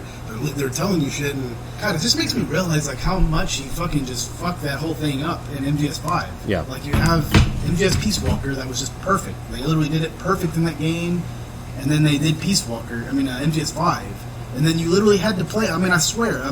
If you're playing the side missions and the main missions, I felt like sometimes it was like 15 to 20 missions before you even got a shitty ass cutscene. Yeah, you have to like grind to get more story. Yeah, I know. It's just like they have all this stupid shit in there. It's like, dude, what the fuck? Like, I remember there was one point at the game where I was like, dude, when the fuck is there going to be another cutscene? This is Metal Gear. What the fuck? It's supposed to be like story, and then there's just like zero fucking. dude, I cutscenes want in to say game. we went an entire week playing missions every day. every day after work for probably about 6 to 7 hours a day. Yeah. Jesus. We literally didn't get a single fucking cutscene. I remember whenever we finally did, Brian was like, "Sean, there's a cutscene!" Yeah, And I was like yeah. outside smoking or something. I had to Yeah. run in real quick. And Yeah. Like in some cases, And then- if I remember and right, then- you have and to then like the- repeat like the missions, right? Yeah, and then the Jesus. cutscene was just like sniper or not sniper, but fucking quiet. She was like sniping some F-16 that was like coming by or some shit, and that was the whole cutscene. I'm like, Yeah. what? That was it? Like, and then another 10 fucking missions later, we get another I cutscene. don't know if of, it was like, 10 after that, but you know, it was. dude, it was pretty. Even if it was like 3, you know? No, here's the thing, not dude. 3. Remember- Definitely at least 5. I want to say it was probably close. Including the side missions. Yeah. You know what I'm saying? Like, 'cause we were playing all the side missions as they were coming, and it's just like, dude, where the fuck are the cutscenes? It's like, which is like kind of unheard of for a Metal Gear game it's like for there to be no it's like the cutscenes and shit. opposite problem. Yeah, is like, I know, that's what I'm saying. It's all about balance. I felt like Peace Walker was the perfect balance with like fucking, you know, having a cutscene after every mission. You know what I'm saying? Yeah. And you just were able to just know what the fucking story was. And I don't know, man. It's just like that game's fucking story was way better in general than MGS5. Way for sure. better. Kojima made so many missteps throughout his career, like that are some of them are like kind of like really unforgivable. I want to say that like MGS5, the whole fucking story in that game, the way that it's portrayed, and the fucking balance between gameplay and cutscene, and just the cutscenes in general, and there's just like no cuts, all one shot. You know, it's like, dude, this is like fucking getting stupid. And then they did almost like the opposite approach, where like nothing in the game had any humor at all. You know. Whereas in MGS4, it was like all quirky fucking bullshit. Yeah, and then you like overcorrected. was like fucking like uber fucking serious and shit. Like, and then I don't know, but then it was just badly written and shit. We recorded a full episode just kind of dogging on this game, you know. So I didn't really want to focus too much on this game, but like, dude, yeah. All I'm saying, you know, just to fucking get the main point across is that like, you know, MGS Peace Walker didn't really need like a bunch of fucking characters. You know, it was like told through probably the same amount of characters that were in MGS1. Yeah. And you know, yeah, I know. And then you just had your tapes. You know that you know that we had, you know, messages from the boss and like the boss's memoirs and shit, and fucking like. You know, even with Huey, you can know more about his character and what he's recording and shit. Yeah. And it's just like, damn, like all that shit was optional, but it actually felt more relevant than anything that was even in fucking MGS Peace or MGS5. Yeah. I mean, I felt like there's just so much fucking.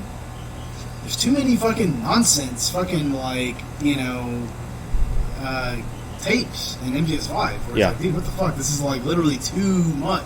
And it makes me almost realize that, like, man, maybe Metal Gear Solid, which I'm actually kind of leaning towards at this point, is that it's maybe not even best as like a AAA game.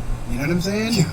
Like, it's something that's a current, like, you know, it's, oh yeah, we're gonna make a new Metal Gear game, and it's gonna be high budget, it's gonna be fucking blockbuster, fucking, you know, it's gonna have fucking cutscenes, it's gonna have fucking quirky. shitloads of characters. It's gonna be quirky as fuck. It's gonna be fucking quirky. It's not gonna take itself too serious, you know. And it's like, that's always a dumb route to go with Metal Gear when you're talking about such serious subjects and shit. MGS1 is the perfect example.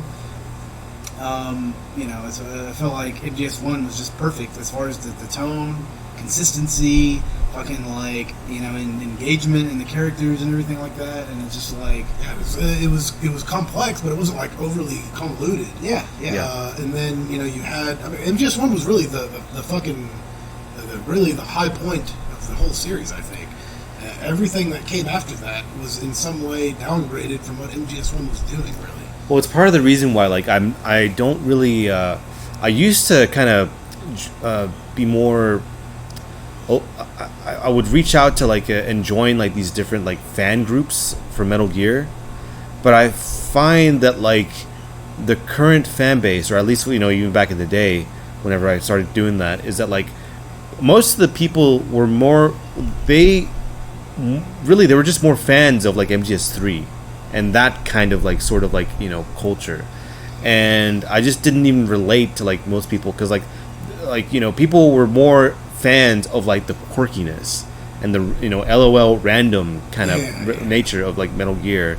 And, like, nobody really talked about, like, you know, the different nuances and different, like, you know, philosophies of, like, what it's more like, oh, hey, big boss, you know, he's fucking, you know, silly, and he's fucking, you know, and super sexualized, and it's, like, super quirky, and it's like, okay, I mean, I don't know, I just didn't really relate too much with, like, that kind of culture. The whole seriousness of MGS2 has been kind of reduced to, like, somebody's reaction video on YouTube or some shit. You know what I'm saying? It's like some guy reacting to, like, how much shit in MGS2 like was actually ended up being true. Yeah. And it's like that's the only thing you pretty much get from, like, MGS2. I mean, I guess you get some pretty good documentaries about it, but there's not a lot of people that actually, you know, take, like, MGS2 serious at all. Yeah, they don't take that into account at all. It's just like, okay, it's just like, oh yeah, this is, like, funny, and, like, you know, this guy is, like, naked. Okay.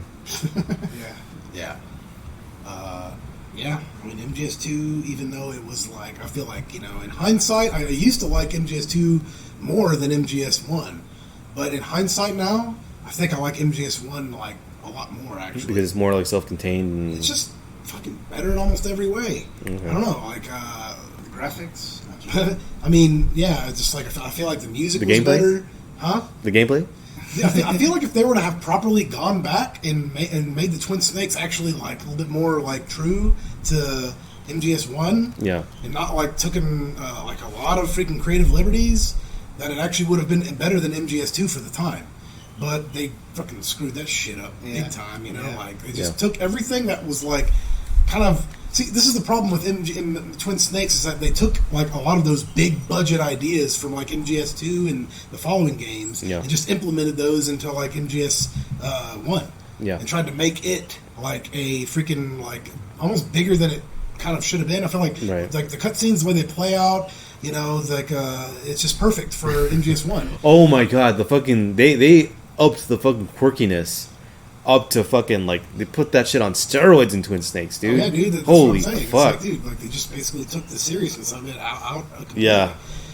And they just turned it into a parody of MGS1 almost. Like, dude, it was really. I mean, I hope that people that are listening to this or have played the game and know everything that I'm talking about. But like, dude, like the original game works if you can get past the very blocky, low polygon graphics. And, maybe some of the freaking glitchy, freaking warping polygons and shit. Yeah. I mean, dude, there's like a freaking masterpiece there. Especially on the cinematic front. Maybe the gameplay, admittedly, is a little freaking outdated by today's standards, but, freaking that game was freaking amazing. And, I just hope that if they were to make a remake of that game, that they would do it justice this time, because... Dude, MGS freaking... Yeah, I mean, to be honest with you... I don't have any high hopes. No, I don't have my hopes up either. But my idea of a perfect remake of MGS1 would be just the original game, the original maps, updated... I mean, it basically built on the MGS2 engine, right? Yeah. Because, MGS2 engine was... Gameplay engine. Yeah, it was just the gameplay engine. It was pretty much mapped off of, like, MGS1. It's like a lot of the same shit. But like they had like a few new features, like the rolling shit and like hanging, first person. Yeah. If they were to just like also dropping down from ledges, that, which is just kind of goes. It's tied to like the first Hanging, game because there's there's not like hanging, but like there's Yeah, I mean, the thing is, there's even like the whole like third person kind of thing where he automatically kind of aims if you don't go in first person. Yeah. There's still like it was built off of MGS1's engine. Yeah. And like I know that they don't have access to the source code of MGS1's engine, so I think the best thing they could do right now is to just remake it with MGS2's engine, get rid of all of the rolling, all those extra features, and just make it limited to what you could actually do in MGS1. Yeah. And then just make all the camera angles the same. Make the fucking cutscenes just as verbatim as they could get, but just make the graphics look like Fox Engine Unreal graphics. Engine 5. Yeah, Unreal Engine 5 or something. They could just get that code of the actual game engine, the actual gameplay engine. Mm-hmm. Get Unreal Engine as the graphics engine, or just whatever, even their own in-house engine. It didn't have to be Unreal Engine, but like something just updated. Update the graphics, make the facial animation look better and shit. Which facial animation now is so easy to do. I mean, dude, they would like... It's really freaking ridiculous, like how easy it's gotten. I mean, you just record a video with your phone, and they could literally like put that. Yeah, there was like demos of that like 10 years ago.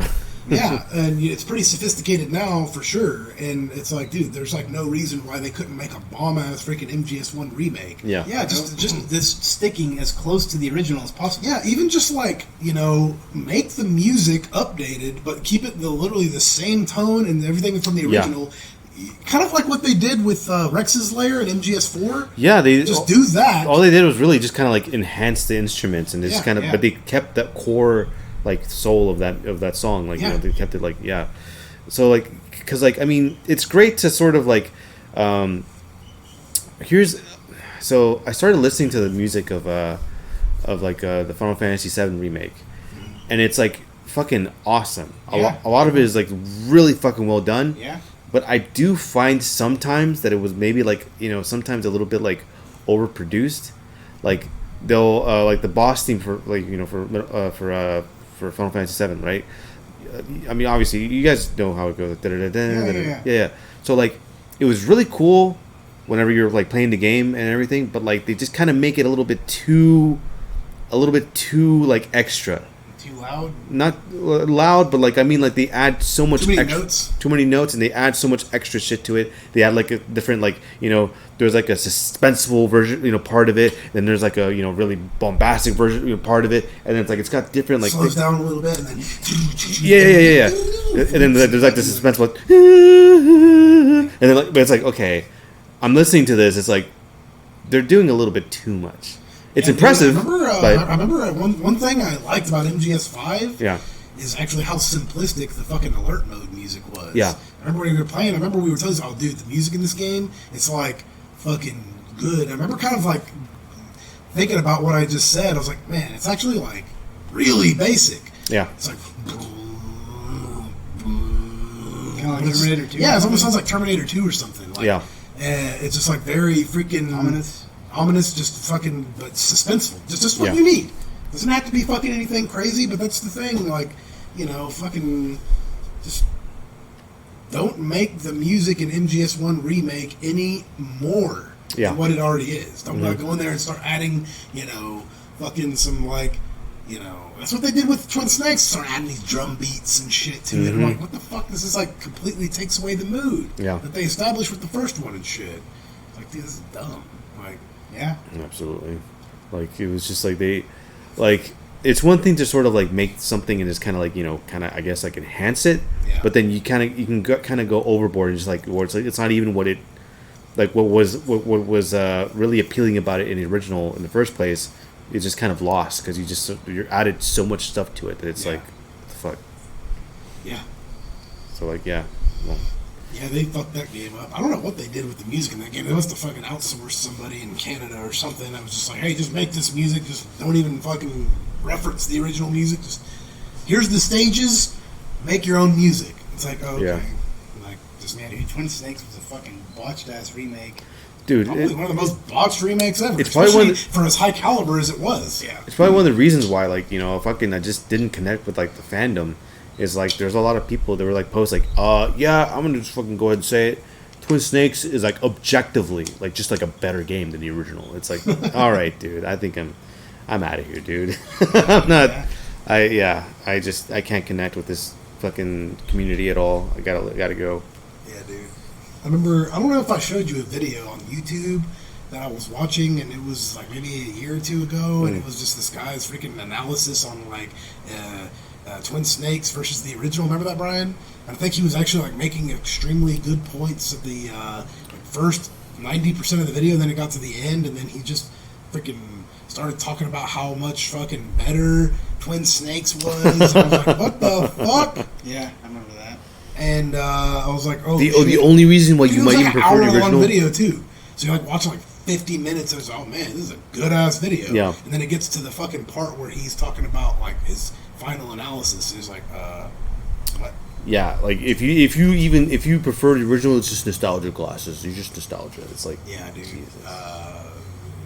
Pretty crazy that there's people out there. And the thing is, I think those people, maybe they just played it way later, you know, and they just couldn't get past the freaking low poly shit. And that's what I'm thinking. It's just, that's what I'm saying. If they were to actually remake MGS1 Yeah, with Unreal Engine 5, MGS2, like maybe a restricted version of MGS2 gameplay, same maps, same music, same cutscenes, just updated with the new graphics and facial animation. yeah. I guarantee you those same people that say that MGS Twin Snakes was better would change their mind. I think so too. 100%, dude. Like MGS1 at its core is a better game than Twin Snakes for sure. Well, yeah, like kind of, you know, again, kind of almost like going back to like Final Fantasy VII. Like, dude, people go back and play that game, the original, and it's virtually like to them, it's just unplayable because of those like polygonal like graphics and because of like, you know, the disconnect that they have whenever they have this like blocky ass character move through these like fucking like, you know, pre-rendered like environments that like don't transition well into HD because they were meant for like, you know, CRT. CRT, yeah. And so it's like they don't even, and like I don't really blame them because like yeah, they don't look really, they look really bad. Well, you know, dude, like, I feel the same way about MGS1. It's like it's been in dire need of a freaking upgrade for at least like 12 years. Mm-hmm. I want to say probably like around 20. Whenever they did the original HD collection, Yeah. I was like, damn, they're not even gonna freaking include MGS1 on this fucking kit. yeah. On this bundle. Like, what the hell? Oh wait, I think they added like a download code for like the PS3. Yeah, but it's just the original game. Yeah, it's the original game. So yeah, you get the game, but you get the HD collection, but that one is not HD. They had 2, 3, and Peace Walker, and I was like, "Fuck!" Yeah. Like that's pretty shitty. Yeah. Like, dude, even Zone of the Enders, which is Zone of the Enders 1 and 2 got HD remakes, Which is And like they were I don't even know how we fucking God damn, the got fucking, that especially shit. Zone of the Enders, what is it? Zone of the Enders Mars. Mm-hmm. Like, I'm just like I'm almost jealous. Yeah. Of like how like. If you're like a super fan of that- Zone of the Enders, then you got the treatment, dude. Well, I mean, you got, I'm a super fan of Zone of the Enders, Yeah. so it's like I did get the treatment, and it's fucking awesome. Mhm.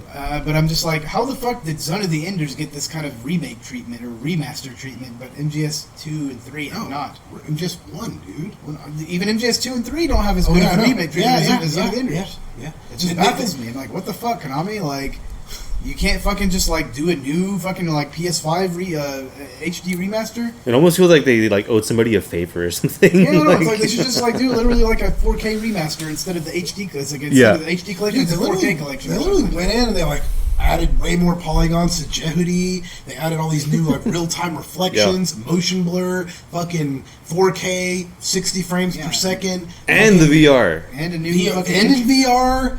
Dude, you're in the new cockpit and cutscene. shit. Yeah, new what's What's that? the intro cutscene? Oh yeah, they have a whole new freaking super high budget freaking polished intro cutscene, Like an anime one? Yeah, like an anime one, and I was like, dude, where? I mean, these games weren't even successful. Yeah. These games were actually like niche cult Yeah. games. They were not successful. That's why they never even made Zone of the Enders 3 is because Zone of the Enders 1 and 2 underperformed sales Yeah. targets. So I'm like, how did these games get freaking like, I mean, wouldn't it make more sense as a company? It's like, oh yeah, dude, like this, here's a for sure fucking cash cow. Let's remake MGS 2 and 3 with like the same way we did Mars, and just make a fuck ton of money. Yeah. And then No. and then we'll, if those do well, we'll just go ahead and we'll find a way to make MGS1. Absolutely They have no not idea. even done any of that. Don't They even know haven't- how. God, the fuck- and Zone of the Enders Mars was in VR too. I mean, I know it wasn't the best VR game, but it was pretty cool. Yeah, I mean, yeah, you're literally in the fucking cockpit and shit. Yeah, I mean, it's, It's like, like, okay, it would be cool damn. to play MGS 2 and 3 in VR. They Yeah. just threw that in there as an extra thing, you know? Yeah. Yeah, like just like feels like Boneworks and shit. Yeah. It's like, yeah, that would be cool. No, that would be cool, Konami. It's like, how about a freaking a no-brainer home run? Metal Gear Solid. 2 and know, 3, 2 2 and and 3 4K remakes. Yeah. Or 4K remasters. And Yeah. then if they do well, do MGS1. I would say just do MGS1 first, but there's, I think MGS1 is just going to need. I mean, yeah, sure, my fucking, like, me as a fucking MGS1 fanboy and is kind of like a purist of, like, MGS1. That's what I want, is just for them to remake it with MGS2's game engine and then fucking with updated Unreal Engine 5 graphics and then fucking just make it as closely to the loyal fucking remaster of the original game as possible. That's just me. I already know that's not like what's going to happen. So like realistically, I think they're going to probably remake the game or just fucking just straight remake it like they did Final Fantasy VII. like it's Silent Hill 2. And if they were to do that, man, I fucking really hope that they do it very similar to how Ground Zeroes was, because that game was like didn't have any fucking like it wasn't open world. It was a very large map for the size of the base. But like think about like playing the intro of MGS1, and it's just the scale of the whole Ground Zeroes. Because I feel like whenever you're infiltrating the base, it's like it's kind of the same scenario as MGS1. You get to the fucking base. Yeah, that's true. And then you got the main facility in the background, Yeah. which is like would be the heliport or some shit, right? Mhm. And then you just have to go through all these obstacles and fucking you have trucks going. And it's got a by. really fucking cool ass intro. Yeah, so I'm just thinking, yeah, exactly. And then it's like, okay, fucking like they need to do it like Ground Zeroes. don't make it open world. Just MGS5 engine. You know what I'm saying? Just Yeah. fucking like update the graphics, and then just like go with that. You know, That's like a definitely a far more ambitious route, but I agree. dude, it has to have that kind of route. If they wanted to like retain the AAA controls and the freaking all that stuff, the thing is MGS5. If you play it today, it still feels like brand new practically. Yeah. That game, and I already knew that whenever I played it back then. I was like, this game feels perfect. Yeah. Like this game will age very well, and it's almost been out for like 10 years now. I think it came out in 2015, so we're at what 8 years? 8 years old, dude. So like.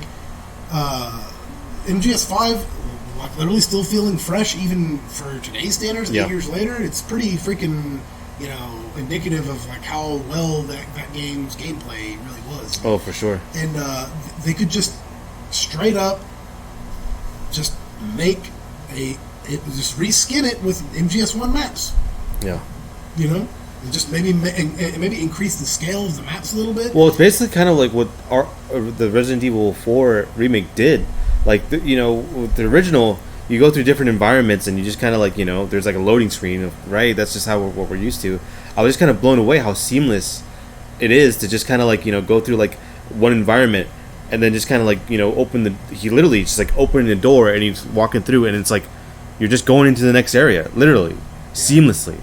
And it's like, imagine seeing that, but with like MGS1. Like, again, just, going into the next area like, seamlessly. That'd be That crazy. would be amazing. That would be absolutely I amazing. mean, it's kind of what we got with MGS4. Yeah. MGS4 freaking Well, the- loaded screens. You're talking No, about I'm talking loading- about like going from like the heliport area into the fucking. Oh, yeah, I Yeah, there was even like a comment about like, I think, I don't know, it wasn't all that seamless whenever you went to the blast furnace, was it? Or was it seamless? No, I don't even remember that it was. area in the Yeah, game. it was. So yeah, it was like, You're talking about from outside, and then you went inside, and then then you you went to go the into blast the- furnace. Yeah, it was all seamless. yeah, so it's like, even Auto commented comments like, oh yeah, that's right. Oh, you're going to have to change this. Oh wait, you don't even have to do that because the PS3 and the technology Yeah, is so cool. It's exactly, like, yeah. But yeah, that's like, Blu-ray technology. yeah, that's right, dude. Dual layer too. Yeah, that game actually was dual layer. They used all 50 gigs, which was unheard of. Hmm.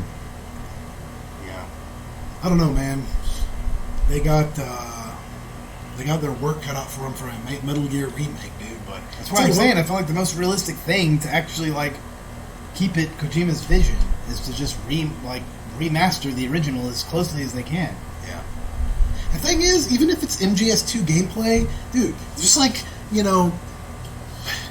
sure, people will probably say, it's like, this game is like weird. It's not even like freaking, it's like, whatever, dude. That's how it was. It's like, imagine playing Pac-Man, and you're like, what the fuck, man? I can't even go over the shoulder? What the fuck?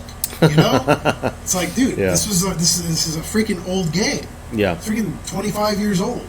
And just accept it for what it is. It's an updated version.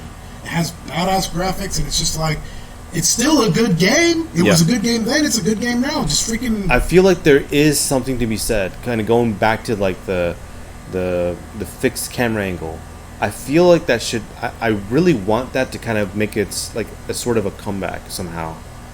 Like, And it's probably highly unlikely. It is, but, like, it's just they like- haven't made any sort of games like that in a long time. Yeah. Like, I want to say maybe the Onimusha ones were like the last ones I remember playing. yeah, Code Yeah, The Veronica Onimusha 3. 3. Yeah, they had the fixed camera angle, Yeah. and that was like 2005.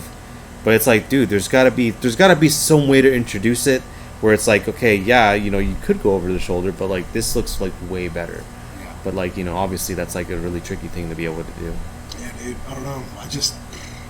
I don't even know, dude. At the very least, maybe with MGS 1, they could like maybe implement the MGS 3 like 3D camera. 3D or camera, something. yeah.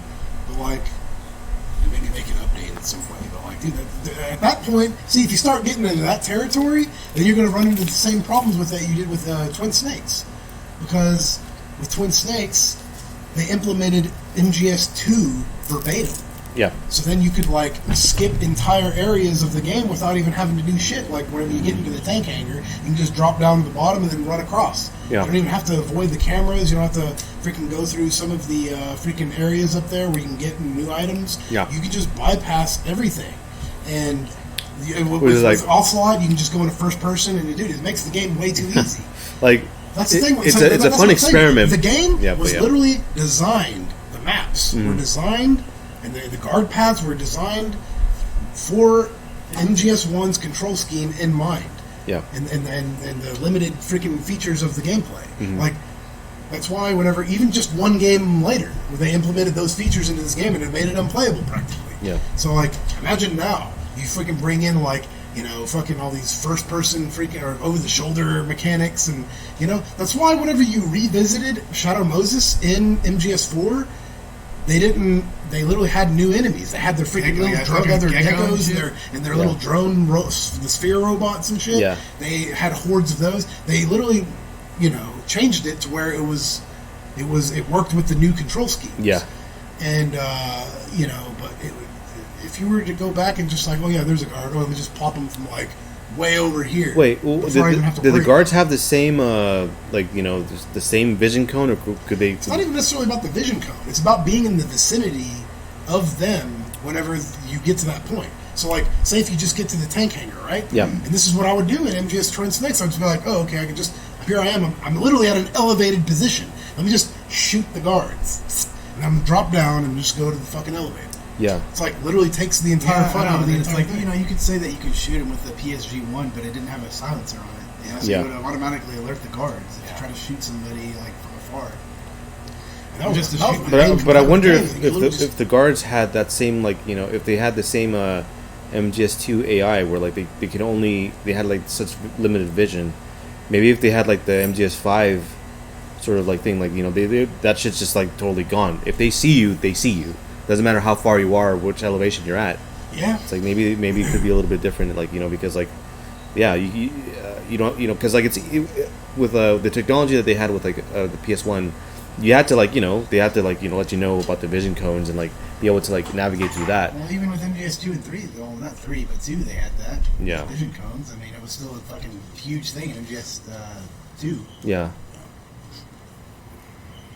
Well, that's what I'm saying. Like, if they gave the AI like more capabilities, you'd have to like be more crafty than just kind of like you'd be able to like drop down and like That's do all what I'm this stuff. saying. But like yeah, This is why, like, if you're gonna do a fucking proper ass remake, Mm-hmm. like what he was saying, you're gonna have to pretty much like redesign the stages. Yeah, Have the same, Yeah. which there's have the nothing- same set pieces. Like, yeah, you have a heliport, you have spotlights, you have vents. The thing is, they had all that shit in Ground Zero. Yeah, They had no, so, spotlights, like- they had fucking vents, they had fucking a large area with containers and tents and shit. Yeah. They had fucking. I mean, they had even more shit that was like extra towers, watchtowers and shit, which would even go really well with the heliport and shit too. I feel like they just needed to make it a bigger base, Yeah, no, if they're gonna open up the possibilities of doing easier freaking killing and just scoping out enemies and shit, Yeah. then they need to compensate with the design of the stage. And also the AI. I mean, dude, already what was in MGS5 was perfect. Yeah. You know? but yeah, like the thing is, so we've been talking about like the perfect balance that Peace Walker had when it comes to like having the skeleton of the story and like maybe supplemental stuff with like the tapes and how like the MGS5 sort of like tipped the scales with that. I feel like MGS4, going back to MGS4, it was like the scales were tipped in the exact opposite direction where everything was mandatory. There was nothing optional. Every single story point you had to consume like whenever they wanted you to, and you had to take in everything. And that's kind of the big problem that I had with 4 is that like there's so much content that like It's not even like basically necessary. right, Yeah. not even relevant really. Yeah. All the irrelevant stuff that you had in like Peace Walker and like in MGS5. There's even entire yeah. characters that are irrelevant, like Vamp. Yeah, Like Yeah. the B&B Corps. Or even Raiden to some degree too. It's like he didn't really need to be there. He didn't really. He didn't really. I mean, I guess he did, but like, I felt like he was there to just aid Snake. You know Campbell? what I'm saying? yeah. Gamble's another one. I mean, dude, to be The honest weird- with you, the affair that he had vast with, majority Rose. Of, what's that? The affair that he had Oh, with right. Rose turned out to be Yeah, faked. Just to like avoid any kind of like dark Could they have theme. picked a more unrealistic matchup? Yeah, I I know. mean, it's like, dude, like people were just skeptical. Like, that's weird. Something's fishy going on there. Yeah. It's like Yeah. really a twist like that only works whenever you're like you actually believe it. Yeah. But with this one, I was like, okay, I have suspect How do you- something's gonna happen with this. Yeah, I know. But You know, I don't know. Maybe Rose just He was just tired into older of guys, a little dude. girly guy and wanted a real man. She wants some real dick, dude. Wanted a fucking I wanted a fucking high value man, dude. You know, it's like freaking. He didn't want a fucking McDonald's working cyborg, dude. We live in a post Viagra world, dude. Yeah, exactly. Campbell was cybernetic in the right places, dude. Yeah, I think Raiden didn't need to be there. Campbell didn't need to be there. Pam didn't need to be there. I felt like Naomi, she had somewhat of an important role in the story. She did. Somewhat, yeah. And Otacon needed to be there. Snake, of course. Ocelot. Oh yeah, Ocelot, of course. None of the fucking Rat Patrol people. Drebin didn't need to be there. The monkey had to be there though. Yeah, I know. God. You know what? Let's just talk for an hour about the monkey. And we're talking about the gray monkey here. Talk about a fucking ridiculous. I mean, that right there was just overly stupid. Like, don't get me wrong. I thought the monkey was kind of funny and shit. Yeah. But like, dude, come on. Wait, was the monkey hairless? Yeah, Yeah. it was. Yeah. Hairless monkey being a goofball. It's like, dude. This kind of goes to show, like, the game just doesn't take itself that serious, where they're going to introduce this fucking, like, Tom Clancy-esque fucking military espionage story and just have this fucking silly fucking monkey in there and Yeah. shit. You know what I'm saying? It's Yeah. like, I don't know.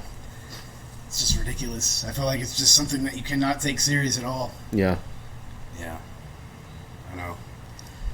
Anyway, we're gonna wrap it up there, guys. So hope you enjoyed our return to Next Gen Cast, and see you next time. All right. Laters. Like and subscribe. Like and subscribe. Hit the notification bell. Yeah, the Actually, bell, you know exactly. What? Fucking just don't subscribe, block us, and fucking hit the dislike button. And leave a negative Ooh. comment. Dude, that reverse psychology, dude. I like it. Yeah, man, we're gonna get them where it hurts, dude. All right, see y'all later. Right.